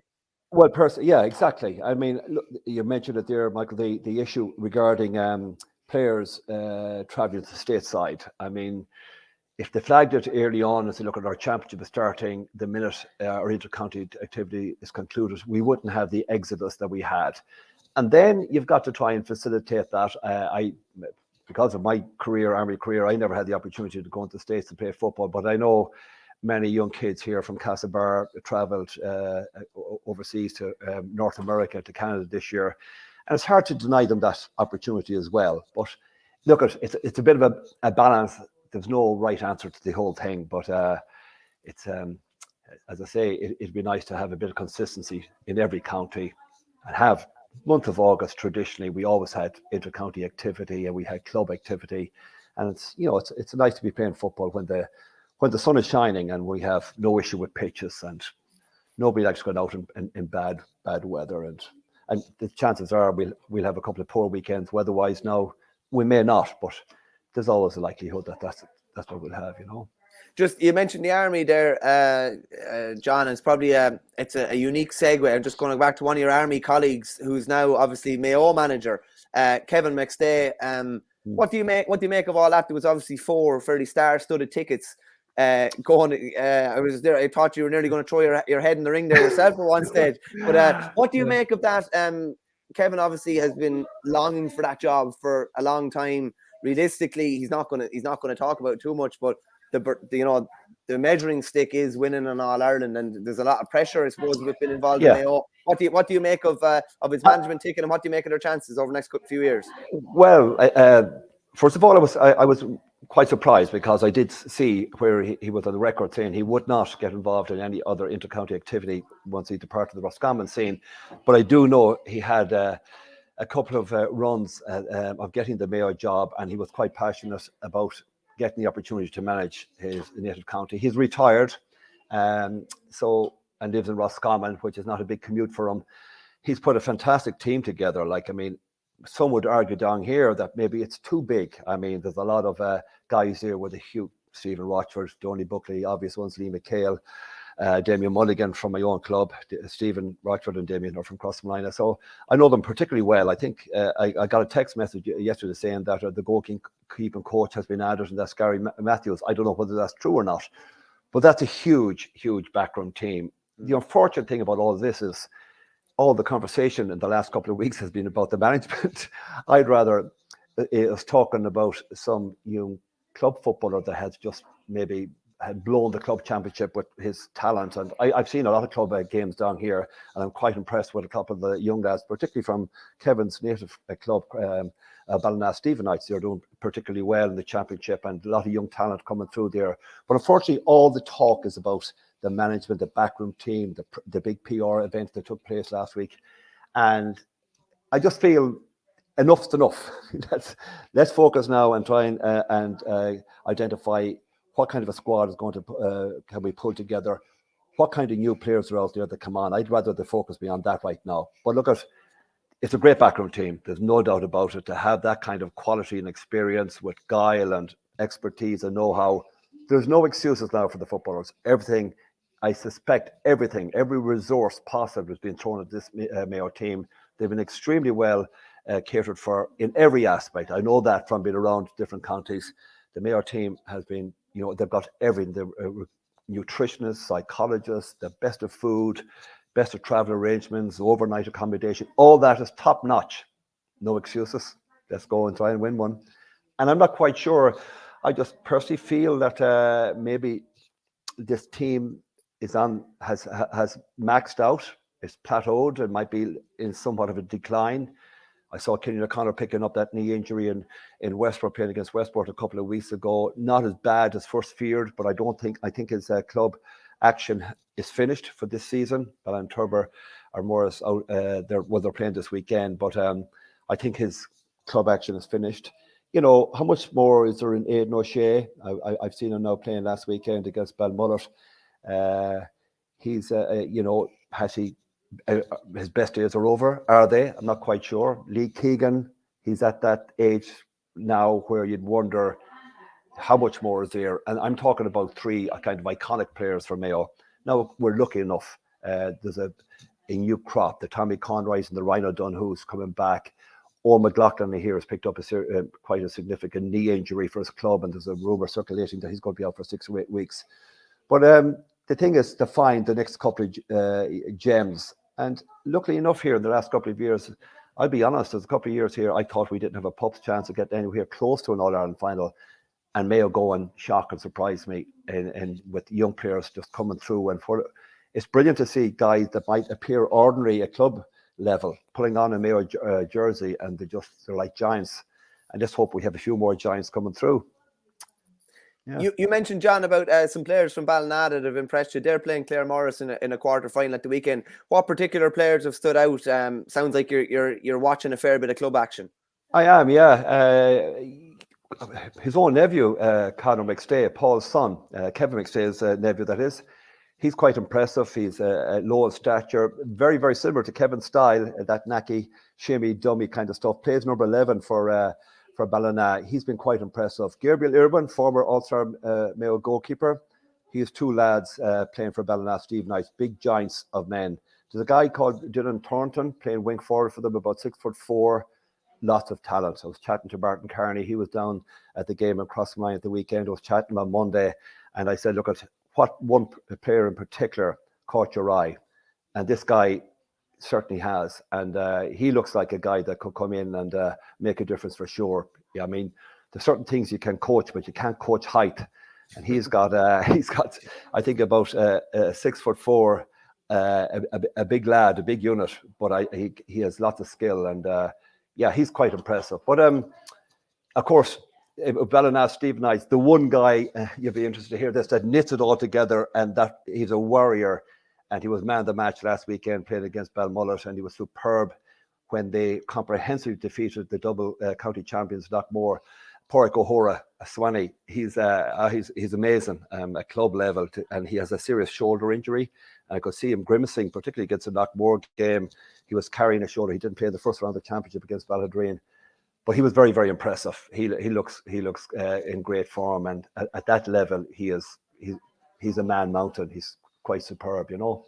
But yeah, Westport look impressive as well. They have a lot of young talent as well, and it'll be interesting to see. Some of them will definitely get a shout and get an opportunity, I'm sure. If we were to fly through the quarterfinals, just go Westport are playing Gary Moore on Saturday. Obviously, you mentioned Lee Keegan. He's obviously still driving them. They have plenty of young players there. What do you expect? Do you expect Westport to get through in that one? I do. I do, yeah. They were very, very impressive against Ballinturbo. I saw them over in Westport playing at home. They won that game comprehensively. They're very, very athletic. Yeah, they'll be in the shake-up for sure. I can see them, if depending on how the draw goes. But I think the team that beats Westport will win the county title, and I wouldn't rule them out of winning it. They have been very, very impressive. Castlebar are playing Knockmore. Castlebar are in transition. Of course, they're managed by Barry Moran this year. Alan Flynn has departed and gone on the Offaly ticket with Liam Cairns as coach up there. So Barry had done a good job getting them to a quarter-final, but up against Knockmore, a Knockmore team that were very, very poor in their second round against Ballina. Very impressive in the opening round against Ahamore, particularly in the second half. I think that Knockmore might have just too much experience, too much strength, physical strength, for what appears to be quite a young Castlebar team. I think they'll prevail. Ballina, Steve Knights, I think certainly will. And that's 3 out of the 4. Yeah, but the other one is Briefy and Ballintober. If it looks like Killian O'Connor is going to be out, that's obviously would be a big loss for Ballintober. Yeah, I as I say, I watched Briefy last weekend and was interested to see where Aid Roche plays and how he plays, and he lurks between full forward, spending about 70% of his time in there, and typical of Aidan, he floats out and he ended up in the full back line for a period when they were under a bit of pressure. They won the game by 2 points. Ryan O'Donoghue came off the bench after 14 minutes in that game. I felt if of course, Belmont are managed by Lee McHale this year. I just felt if they started Ryan, he obviously has a serious groin injury for the last 4 or 5 months. He hasn't played since the Galway game, as far as I recall. And there was all sorts of speculation and rumour indicating that he was a bit peeved for being taken off the freeze when Killian O'Connor returned from injury. I mean, that appears to be gobbledygook, because clearly he went to Chicago for 5 or 6 weeks. I think if he was fit to play, he would have played out there. And if he was fit to play for the opening rounds of the championship, he'd have played. But he made a big difference to Belmont when he came on. But Briefy prevailed in that. But they're a bit lightweight up front, I felt. They just about got over the line, beating a Belmont team who started without Ryan O'Donoghue, and their last year's most consistent player was a guy called Owen O'Donoghue. He was on the Mayo panel for the last 4 or 5 years. Owen was arguably the most consistent footballer in Mayo last year in the club championship. He more or less hauled himself and Ryan hauled Belmullet into a county final. It was a remarkable achievement for Belmullet, but he literally was superb for them, and he's gone. He's immigrated to Australia, so he's a huge loss. But Briefy are a little bit lightweight up front. The forwards are a bit lightweight, and that'll be interesting. It'll be interesting to see how they get on. Lots of people are suggesting if they don't win the county title this year, that's them finished. They've had a couple of goals at it, and unfortunately, from a Bravery perspective, I don't think it's going to happen for them. Quite honest with you, I think Westport now are the young coming team, and Ballina, Stephenites, they're the new kids in the block, and I think possibly they could share a couple of titles between them on the evidence and on the basis of what I've witnessed just this year. That narrative around Briefy sounds like a narrative that's been said about Mayo for the last 15 or 20 years. And they keep coming back. So it'll be interesting to see if they do as well. John, you obviously stepped off the inter-county treadmill a couple of months ago. Has any club been on to you, involved with any club? I don't think you're a man that stays idle for too long. No, I am. No, thank God. No phone calls. Of course, the club managers are all in situ and in place, and club champions up and running. And I haven't got any call. I found the last year, the commuting from Castlebar to Kilcormac and Tullamore was tough. I found it very, very tough. Unfortunately, in year 2, I had to have back surgery. It made things difficult. I found the driving really, really hard. Like, I mean, when I started off years ago, I was doing a lot more driving when I was based in Galway, working in Custom Bars at Lone, commuting down to Clare. I loved the car. But in the last couple of years, I hated the car. And I found that tough. But I have to say, the minute I arrived in the training facility in Kilcormac, which incidentally is one of the finest in the country, to see what they've done out there with pitches and gym and after turf warm-up area, dining facilities, meeting rooms. It is top class. Every county, I know lots of counties have great facilities. Mayo have none, incidentally, and we haven't got a centre of excellence.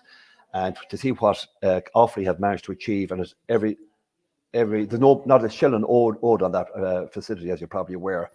But the minute you drive in Kilcormac, it was just a pleasure. You had never an issue. There was always going to be an opportunity to train, irrespective of how bad the weather was, because we had an Astro facility, we had a gym right there, and the pitches were glorious. So, yeah, it's a great credit to Offaly. But no, I spent 4 years in Offaly. I have to say, majority of it enjoyed. Picked up a lot of injuries last year, and I might as well mention the achievement by Road winning that county title last year, and Alan McNamee at 40 years of age, anchoring another Road success is absolutely remarkable. And again, the brother in at, no need to mention him, but the brother inside at corner forward, I think he lined out at 15 or something, but Niall McNamee at 30, I think it's 36 now. What Road are doing is just quite remarkable. And they've lost Owen Rigney, they've lost Niall Darby, 2 fantastic footballers, and I think 1 or 2 others. And of course, they had their own bit of grief in the club as well, with tragic passing of a former player last year. So they were just amazing. I mean, they have a great...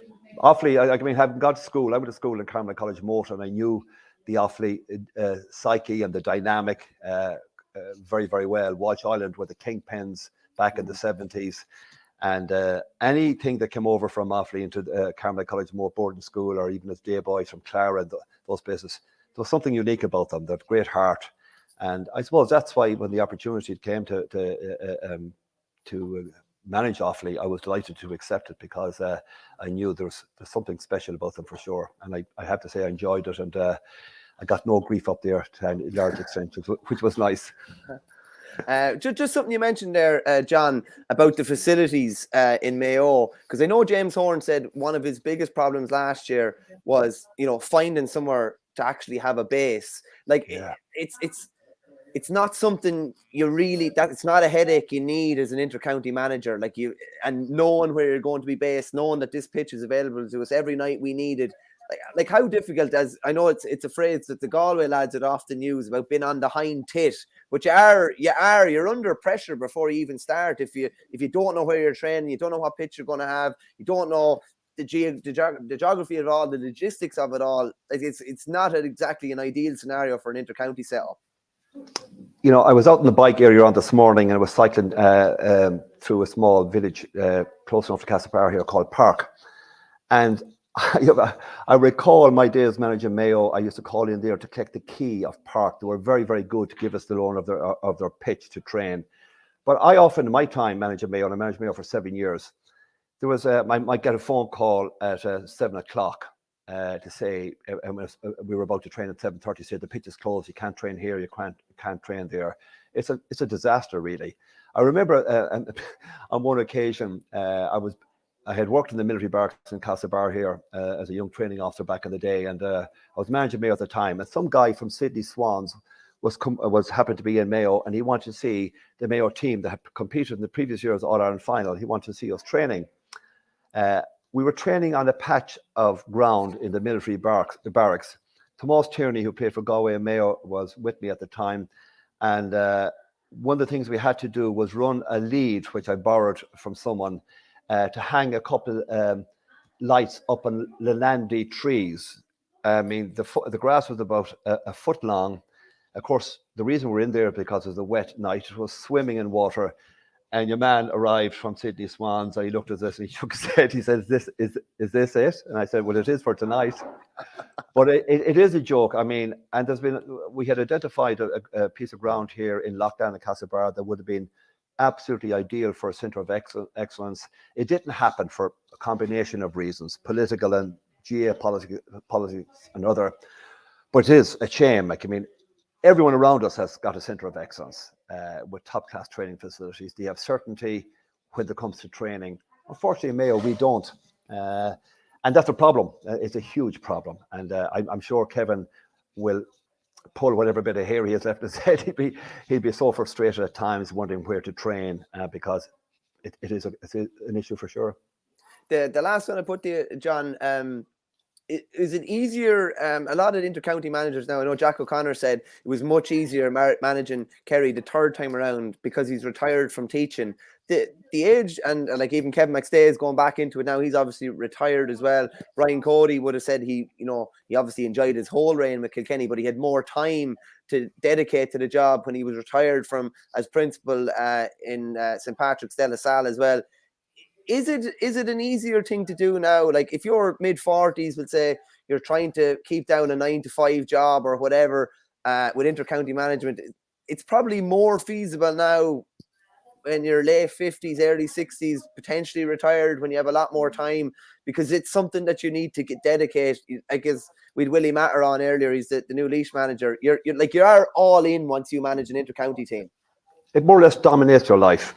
To be quite honest with you, when you're involved in inter-county management. And I think since the lockdown particularly, we've become hugely aware of what's available to us remotely by way of Zoom calls, Skype calls, Teams calls. And that has exploded onto your time schedule as well, because now we have, you'd have calls. I'm sorry, that's my phone ringing in the background. All right. But, now we that have, it could be a team ringing, John. You it just could don't be a know. team ringing. I hope not. I'm enjoying this retirement. But yeah, there's no doubt about it. It dominates your life and the type of work that you're involved in. If you're running your own business, you're not going to be a football manager. And I suppose lots of people suggest to me a teaching job is probably the ideal. But like, I mean, Tomas was O'Shea, that is, was certainly, having chatted to him, he was going to take on the Offaly senior football role, no question about that. But he applied and was successful in becoming a principal of his school, which I think is a 24-teacher school in Fermoy. And the minute that landed on his plate, he said there's absolutely no way he'd be able to manage both, because that job was going to take a huge amount of his time. So you certainly need a job that facilitates that. Like, I mean, just to put it into context, I would leave Castlebar at 20 past 4 on a Tuesday, Thursday, or Tuesday, Friday. And it was maybe midnight, 12:15 when I would get home. That's, bed, up again, work the following morning, what have you. That's a tough gig. And then add in, video analysis, reviewing games, reviewing opposition, team calls with your staff, medical staff, strength and conditioning. It just dominates your life. Like, I mean, I can only think back to my time when I got involved as a young fella with Clare in 1990. I mean, there was, I'm looking at some of my diaries that are out in the garage there. I pulled one of them up there during the summer. I was looking at the schedule, and everything was kind of handwritten. There was no laptop. There was no strength and conditioning. There was none of the kind of facilities we have now as resources. But it's nearly gone too far, I feel like. I mean, the game hasn't changed. But I mean, the backroom teams are so large now. I mean, they're huge. I'm just even looking at Kevin's, and more to be added, apparently. Your strength and conditioning, two medical doctors, physios, all that needs management. And that means, and that's where Kevin will realize that keeping that aspect of team management, keeping that happy, because you all have opinions, and trying to synchronize that into a cohesive approach is so important. And if there's any mixed messages being delivered at team meetings where one coach has a particular opinion or a style, and he's delivering a message and might be different from a guy that talks the following week. So it's important to try and keep that cohesiveness together and make sure that there's not mixed messages. That in itself is a huge job before you start even managing the players themselves. So as I say, the big seismic shift I've seen the last number of years, particularly when I got involved with Offaly, is the amount of off-field work managing other issues outside of the players themselves. That's become very, very big.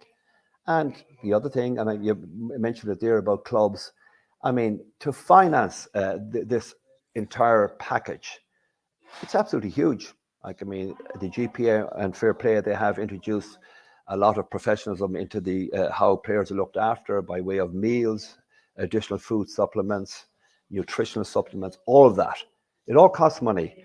And you take a dual county like Offaly, I mean, they are stretched. And I think that even if Shane had won the FedEx, unfortunately he didn't get into it. It's not enough. It's not enough. You need a couple of philanthropists around the world, and they're not there.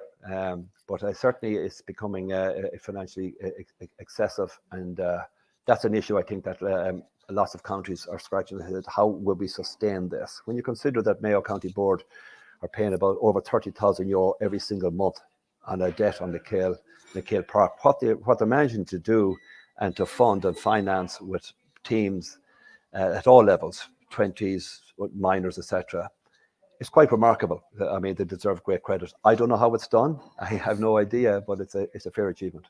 The last question I'll leave you with, John. You've been great with your time. You just talked to me about the drive down to Kilcormac and maybe not enjoying the drive, but when you hit the pitch, there's almost like a surge of adrenaline or energy through it. You just talked to me about that. Like how do you feel when you're on the training pitch? Because there's a certain, it's same when I go down training with the club, and even you're driving down for an hour and a half to get to training. It's a bit of a pain. Then you go inside the gates, and it's like just this rush of blood to your head, and it's just so enjoyable. Talk to me about what the enjoyment that football gives you, and coaching gives you, and management gives you.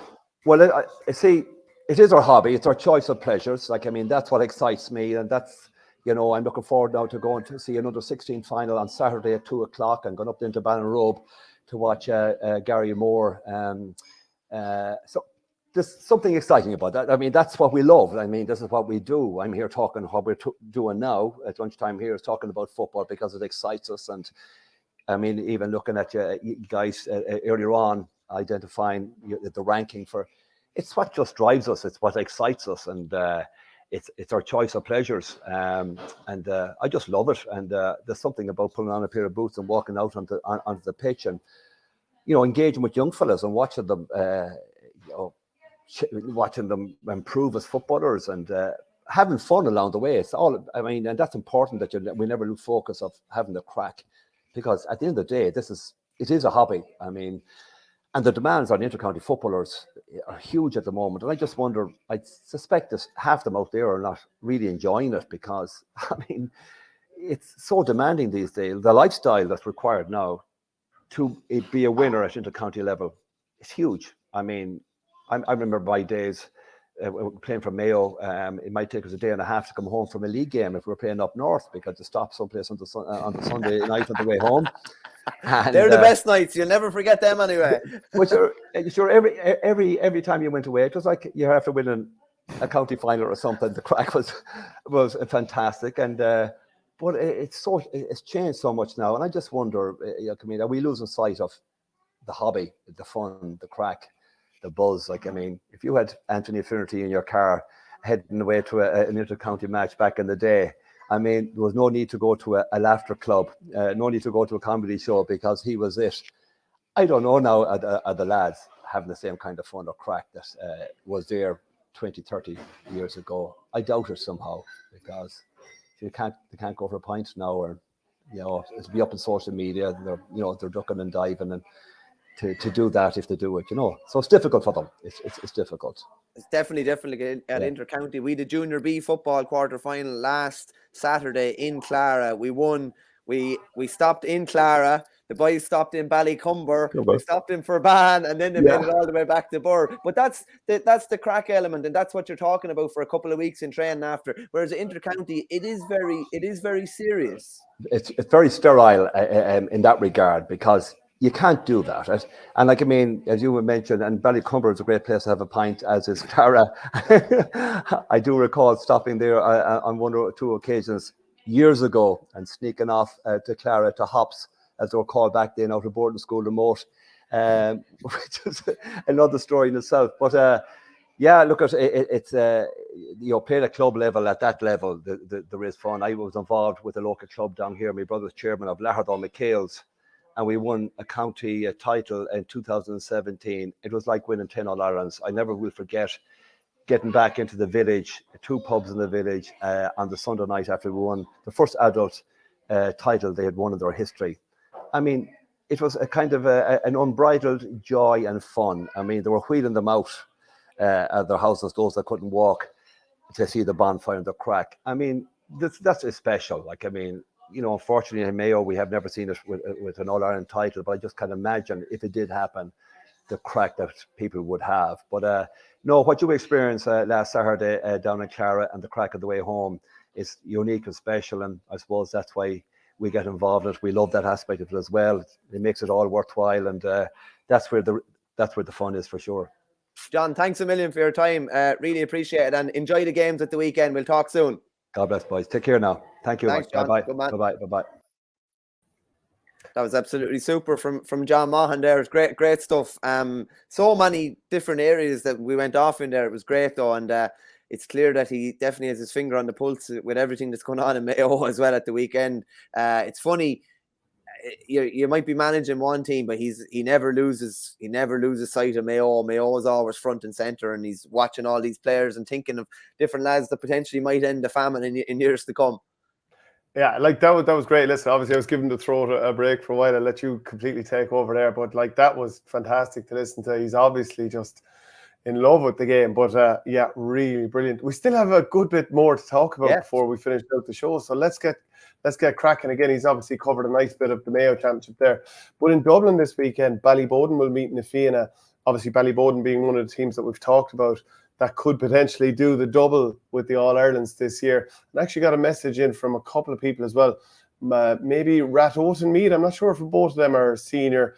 Another one that was mentioned was Mike Cullen, but I think they're intermediate at hurling. Mike Cullen are senior B, but have already qualified for the senior A quarterfinals, so they're promoted. And they'll be in the senior A. Yeah, we should have mentioned them. I think Ratoath are in the Mead hurling final, and they're still going in the football. Yeah. And then you've got Kildimo Palace Kenry, which Conor McKenna, who obviously put out the original tweet, he replied saying that as well. So you've got a great selection of teams who could do it. We've obviously let a couple of them down by not mentioning them, but look, they won't. I tell you what, lads, we didn't mention force your way into the top 9. Force your way into it over the next couple of weeks. There you go. And you know what? A few of them be like, they wrote us off on that show. Well, look, we're going to be right about most of you. Anyway, that's the thing. We might have written off one team, but we were right about the rest. You can do like what the Ballycommon lads did with Kevin Egan. You can maybe print off this picture of me in the Saint and put the cup over our two faces or something like that, maybe. And you can tweet the two of us at Shane Saint, at ML Verney. We'll be only glad to get those tweets. Oh, you can go for it. But look, it's all kind of tongue-in-cheek, bit of fun, and hopefully people will engage with it because we do enjoy doing it. But Ballyboden Nafina, I think there could be a bit of an edge to this one this weekend. When they met in 2019, I'm sure plenty of people remember this, the Baskel brothers, who, of course, they have relations in Borris-Lee. I'll always remind you of that. But they scored 3-9 between them. Colm scored 3-4, 3-3 at that from play. Ryan scored 5 points, and a couple of those being frees. But the same night, Conor McHugh was on fire for Nafina. And he was playing for Nafina Hurlers last week. So he's one of these players who's playing a bit of dual stuff at the moment. But towards the very end of latter time, he was already on a yellow, but he was wrestled to the ground by Declan O'Mahony. They both got a yellow card. and didn't Conor McHugh, who was more or less man of the match, if you leave out the Basquels, at that stage of the game. And then, of course, he ended up getting sent off for extra time, which was a huge thing, where ultimately they lost by 3-15 to 1-15. So you can't but think there'll be a little bit of that in the warm-up that they'll be talking about. Maybe, you know, that's bring a bit of an edge to this game. So I think that will be a tasty enough game just to reflect on how they did in the quarterfinals. Na Fianna beat Whitehall Columkills 112 to 111. And this was a game where Johnny Cooper was sent off late on with 2 yellow cards. There was a penalty that Cormac Costello converted. That brought the game level, and you would have thought that Whitehall would see it out from there. But to be fair to Na Fianna, really dug deep, showed a bit of composure, and got over the line late on there.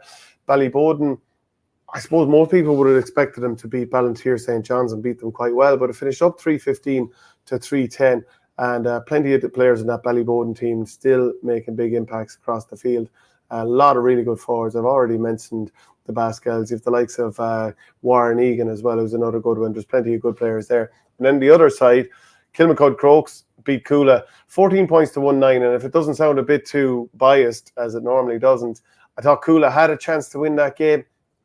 Competed really well, but it finished 14 points to 119. Just couldn't really get Con into the game in the last quarter. Didn't get enough ball to him. And Thomas Davis, who were in the final a couple of years ago, they beat Castleknock well enough, 112 to 5 points. So winning that a quarter final by 10 points is not to be sneezed at. No, definitely not. If I'm honest, Shane, looking in as an outsider, I think that game against Coola was the perfect game for Crokes. Like, talk about a game to bring you back down to earth, a real tough challenge, bring you back down to earth. Not necessarily get rid of all the talk about, oh, they're going to win All-Ireland or whatever, and all the Shane Walsh talk. They were totally brought back down to earth, had to really dig deep when the game was there to be won, and they did. And to me, I expect them to be a lot better the next couple of days as a result of that. They brought Cushion back down to earth. We don't know whether Paul Mannion is going to be fit, obviously, which will have a big influence. But we've also seen what they've been able to do without him. Like, I think Shane Walsh will be better in every game he plays. There was just a bit of pressure. There was needle to that as well, which was great. Which was great to see. It was like a fairly rude awakening to your first start in a Dublin Senior Football Championship. But when he was needed most, he came good at the end. So I'll be straight with you. I think Crokes have had their scare, and I think they'll come through Dublin with, if I'm honest, probably 4 or 5 to spare in their next 2 games. That's how I see it anyway, because I just was so impressed by how they managed the game against Coola when they were under pressure. They just kind of squeezed them and strangled them in that last 10 or 15 minutes. Coola couldn't really get their hands on the ball, particularly in attacking positions, and just there was a real high aggressive press, some real good turnovers. So yeah, I think Crokes have gotten their scare. That's not to disrespect Thomas Davis. To be fair, Thomas Davis actually, because a few of them were in touch a couple of years ago when they got to the county final. Like, we had basically written them off in every game until the county final. So they'll be happy enough that we're going to probably write them off again. Like, I'd be amazed, bamboozled if the Crokes are beaten in this game. And that's not disrespecting Thomas Davis. I just think they've had their, not even a wake-up call. I just think they've been pushed to the pin or the collar. A lot of things went wrong in that game, and they were still able to find a way. I don't know if another team is going to be able to put it up to them the way Coola did. Yeah, and like, to be fair to Thomas Davis, you know, we are going to see them as outsiders here. But, you know, Owen Conroy, nice goal the last day against Castleknock. Conor Guilfoyle was good. Fionn Murray, who I'm pretty sure I saw with the under-20s earlier this year, he was good. Gavin Carruth did brilliantly in trying to shepherd Kieran Kilkenny throughout that game. So they've lots of players that are very good, but it does feel like a bridge too far, just because even 3 or 4 of the players that come off the bench for Kilmacud Crokes would probably be star players in other teams. Like, it wasn't Shane Cunningham and Shane Horan came off the bench the last day. Cian O'Connor was coming off the bench throughout last year. And, you know, they've players that have been in around Dublin panels within the last 10 years that can't necessarily get in the team. So, yeah, the one thing I'd say, to make a case, if you're making a case for Thomas Davis, they do come in form. They limited Castleknock to, what was it, 5 points, put up a half decent score themselves in a tight game. So it's not as if like it's going to take a bolt from the blue for them to deliver a performance. They're clearly playing well. I just think Crokes are going to be in 4th to 5th gear from here on out. How do we call St. Finbarr's against Castlehaven this weekend. So I just we put up a post earlier on the OurGame social channels that it's clubmates colliding, saying Finbar's Castlehaven, because the man on the left there, Damien Cahalane, he lines out with Brian Hayes, who's on the right, for the hurlers of the Bars in the club championship. But this weekend, you're going to have the 3 Cahalanes. So I was on to Fintan O'Toole of the 42, asking him, what players are on either side here that both play for the Bars.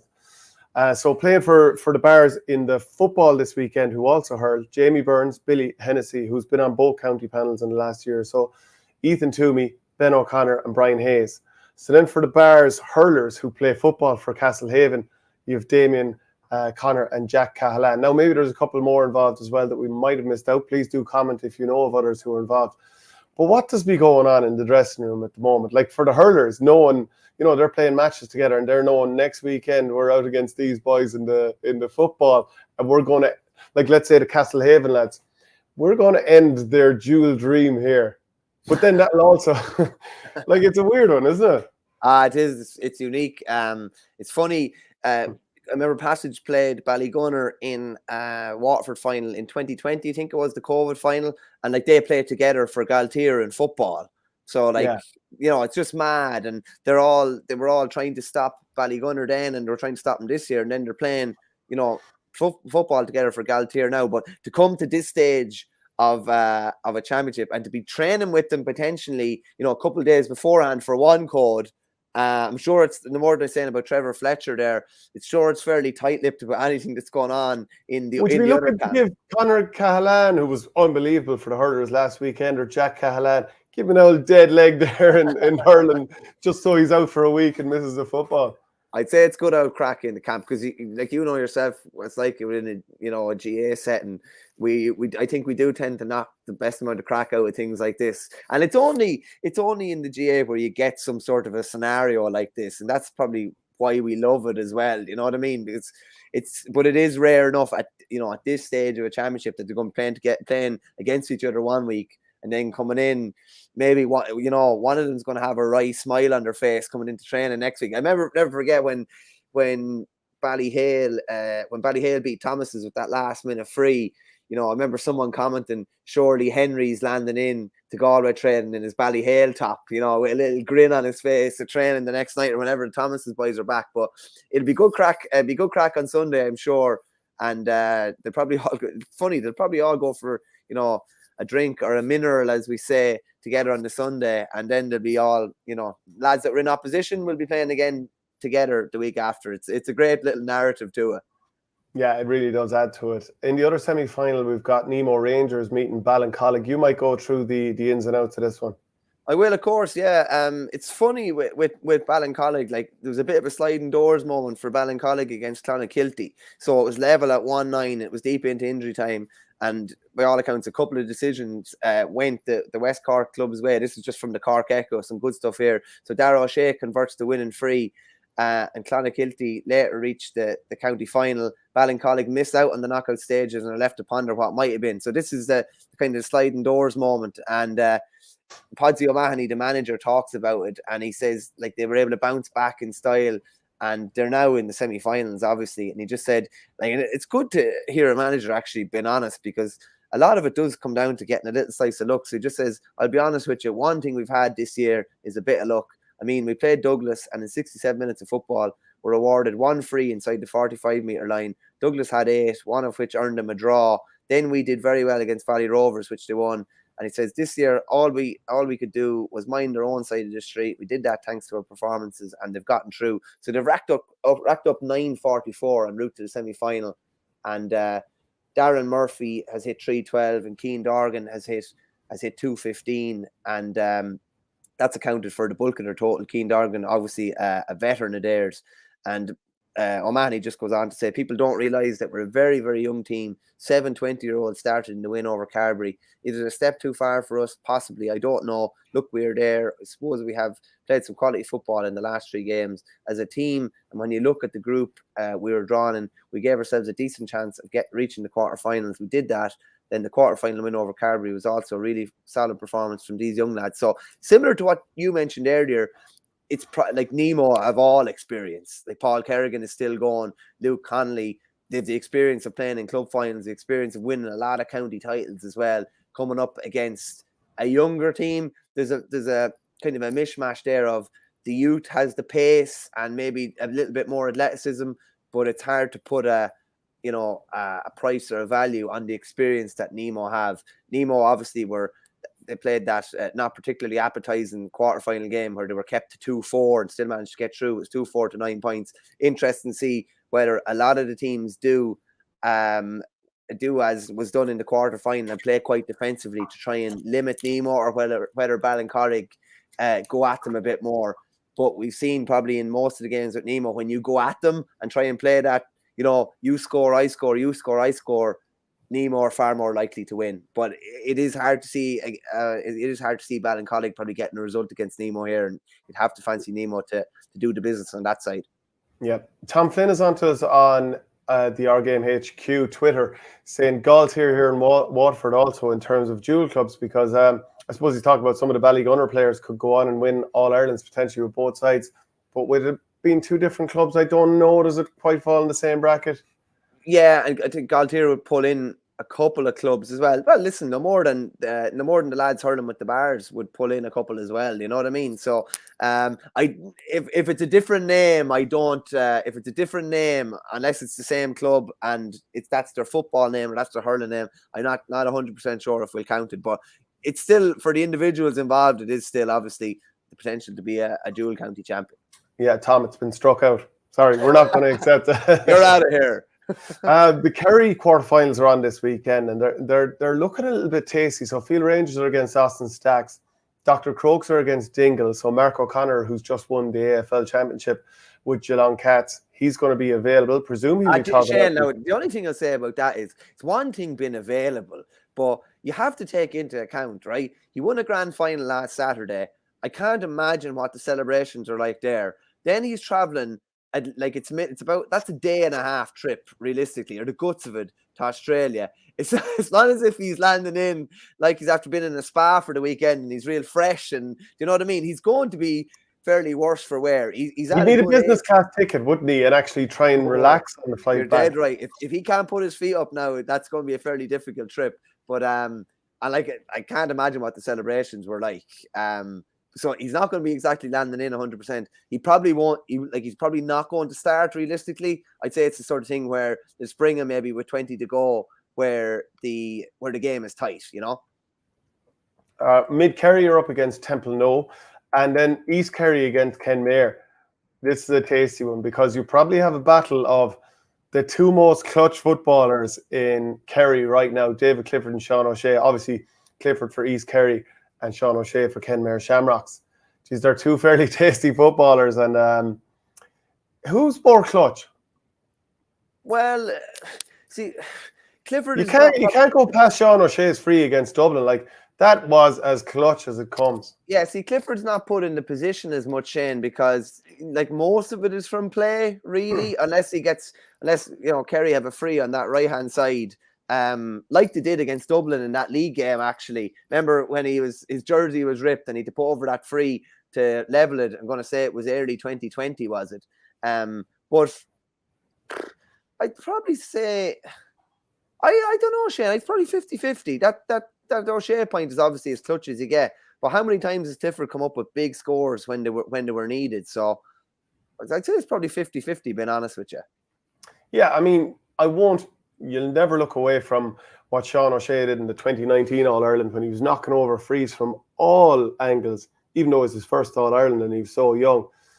Yeah, it is actually unbelievably tough to call. Our viewers are going to have to help us out there because, yeah, I definitely can't answer that, but two absolutely class players, and fair play to them. They both won their All-Irelands now. In Derry this weekend, it's also quarter-final time. Ballinderry against Lavey. Swatram meet Schlockneil, obviously dual ambitions there. Sean O'Leary's of Newbridge against Dungiven, and O'Donovan Rossa will meet Glen. In Down, Warren Point against Loughlin Island in the semi-final, and Mayo Bridge against Kilcoo. And a couple of those teams have come through penalties from last weekend. We've already talked about Mayo with John Maughan, and Castlebar Mitchells will meet Knockmore on TV, Brafey Ballintober. Go on, you want to jump in there? That'll also be on TV. Was it Mayo Bridge and Kilcoo that was tasty in the league final earlier on this year? Oh yeah, I think it was. You might just look it up there. I think it was. Wasn't there a big Malee? Kilcoo were beaten well in that league final. They're not motoring particularly well. I think it was 1-8 to 11 after extra time the last day in the quarter final, and they came through on penalties. But if that's a repeat of that league final, that's going to be feisty enough. But like the big one is that Conor Laverty was in the middle of it, kind of. Not. I think he was actually trying to. No, it was in Mayo Bridge. It was St. Mary's of Burren, who I think Burren lost on penalties the other day as well, didn't they? Yeah. But I would have liked to see that feisty championship rematch, but obviously Burren would have been one of the favourites going into that knockout stages, and they're gone. Nulty Jack just says I'd edge O'Shea, but it's a 50-50 as regard, like, they're two absolutely top class players. And the really exciting thing about them is that they're early 20s, like their best is yet to come. Hopefully all going well. Their two guys are all going well, fingers crossed, going to be playing intercounty football for the next 10 years. And we could put together a highlight reel for the two of them, like absolutely amazing. Clifford would have the better highlight reel now. That's one thing I would say. Yeah. Geez, I can't wait to see Dublin Kerry at some stage next year when you've got McCaffrey and Mannion back on one side, and Kerry going in now that they've got the monkey off the back. It should be really good. The semi-finals in Tip football are on this weekend. Moyle Rovers and meet Clonmel Commercials. They're separated by I think like 7 or 8 miles, so obviously they'd know each other very well. And then Lockmore will meet Upper Church Strumban, as you've written here, the battle of the dual clubs. Cavan, plenty on this weekend. Gowna will meet Crosserlock, that's on TV, and Killygarry will meet Ramor United. So Ramor are the champions, but they haven't been scoring much and sort of stumbled to the semi-finals. I was talking to Paul Fitzpatrick of the Anglo-Celt, and he was given a nice bit of information on this. You might read through the rest of it just to spare me the voice. I will, of course, yeah. Ramor are missing Sean McAvoy, so he's in a soccer scholarship in Baltimore, which we might have to try and get him on at some stage. That sounds like an interesting one. They're missing James Brady as well, and they'd be two of their best players. Their defence is still very, very solid, and they've been winning close, low-scoring games, so that kind of makes sense. Without those two players, seem very solid at the back. They're up against Killygarry, who went through a couple of years where they kept losing very, very close games in the championship. But they'd hope they've maybe overcome that at this stage. But they've clicked this year. They have a brilliant forward line with 4 county players. So Martin Riley, Connor Smith, Dara Lovett, who was picked on the best under-20 team this year, and Oisin Brady, who potentially could be suspended. I think we're waiting on an appeal there. And Paul just reckoned if it was a shootout that Ramor are in big trouble. But he thinks that Ramor will come through there. The other semi-final is Gowna against Crosserlock. Gowna have about 11 lads aged 23 and under, plus Mark McKeever, who's 30, and the keeper is 40. 38. Yeah, 38. Sorry. I always think it's gas within GA. Like, you have, the vast majority are under 23. The keeper is 40. Like, keeper has just seen a different world than all those young fellas have seen, and I just think the demographic or the dynamic within a dressing room is gas. The differences, lads on their phones, and like when I was saying to you there, we went for a few drinks in Clara after a game the other day, and you have some of the young lads on the phone, and then you have the older lads are just all chatting away and whatever, and by the end of the night, all the young lads' the phones are well gone. But it's just different, it's just different generations growing up in different lives. Like, we would have had maybe a big chunky Nokia 3210 in your pocket back in the day when we were out, when we were their age. So would the young lads be making TikTok videos? Oh God, I don't know. I'm not on TikTok, but they could. Yeah, I'm sure you know what it looked like. They would have got They're good doing the old dances. They would have got good material. They would have got good material for some of the outfits that they were with the other night. Anyway, I can tell you that if they wanted to make any TikTok videos. But just says here, Dermot McCabe is over Gowna. So they lost the final last year in a replay. Gowna is the half parish with Mullinachta in Longford as well. So last year they both played county finals on the same day, and Mullinachta won and Gowna lost. So I'm sure they'll be mad to get back to the final there. They haven't played particularly well this year, and we're lucky to get out of the group. They came from 7 down to draw with Cavan Gales in the quarter, and then hammered them in the replay last Friday. And he said Crosserlock have a lot of county players. So James Smith and Paddy Lynch, I have to say, a player who I was very taken with throughout this year, and he was very, very good player. Darren McVitie, obviously, who was involved with Cavan as well before. Stephen Smith, another good player. They won it in 2020. Crosserlock did, with a very young side, but they didn't get out of the group last year. Maybe a little bit of a hangover from being county champions. They had a slow start to this year's championship. but they beat Lara and Lacken by a combined 46 points in their last 2 games, and they're going very well. And Paul reckons this should be an absolute cracker. 2 young attacking teams. Sounds like it's absolutely made for TV, so hopefully it'll live up to the billing. The Leitrim Senior Football Championship semi-final, you have Phoenix St. Collins against St. Mary's, and you have Leitrim Gaels against Mohill. Eamon O'Hara, who's over Third Strand the last couple of years, he's over Mohill.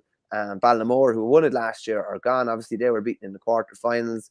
Quarterfinals in Fermanagh, you have Enniskin and Gaels against Ballinalek. Ern Gaels, Balik against Rosslea, and in the relegation playoff, you have Timor Shamrocks against Ederney.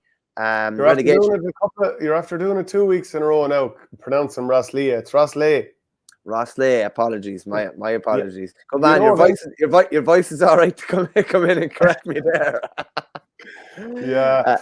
There's so many games going on. We should mention probably some of the highlight ones. In Carlow, the county finals on Tinryland and Palatine. There's plenty of games in Waterford, quarterfinals in Tyrone, Clonoo. They're playing against Dunmore. Jesus, all the names are in Irish as well, so they're making it difficult at us. You've already mentioned plenty of the games here. Obviously, the delayed, refixed game in Donegal. You're going to have Kilcar against St. Eunan's. That's also on. Jeez, there's a huge amount of football on, isn't there?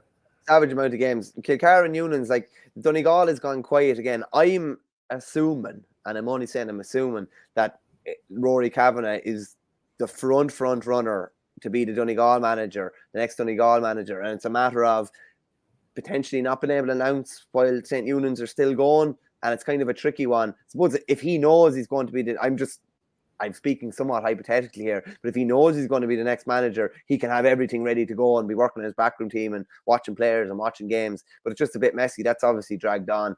Vinnie Corey was obviously announced last week as the Monaghan manager, but to have a Division 1 team who at this stage of the year do not have a manager announced is somewhat strange. But some amount of games to go through. Just fly through. There's quarterfinals, I think, in Clare this weekend as well. Cracklow, who are managed by Colm Collins, the Clare manager, they're up against Kilmurray of Brecon, and they have Ennis Diamond against St. Brecons. Some amount of games. Quarterfinals in. There's another county manager actually involved in the club there in Wexford.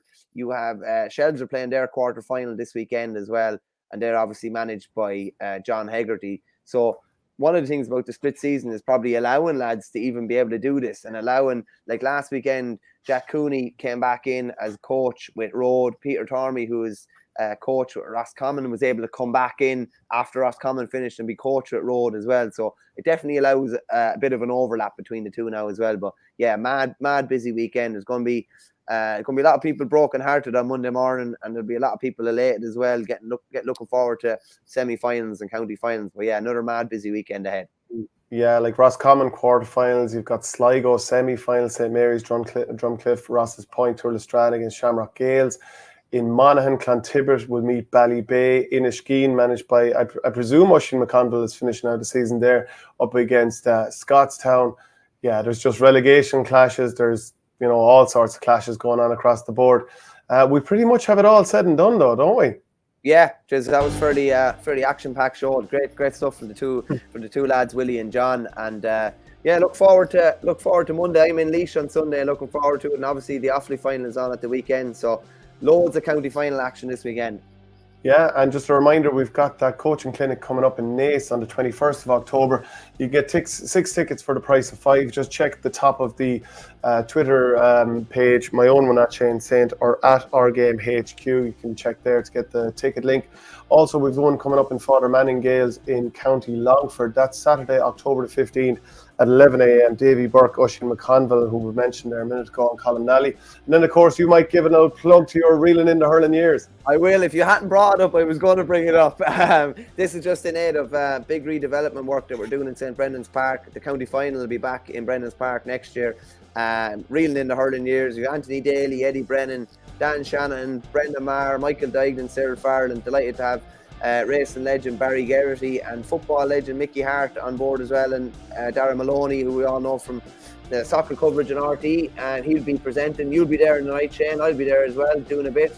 You can get all the tickets on Eventbrite, or you can contact me via Twitter at ML Verney. But looking forward to a busy few weeks ahead.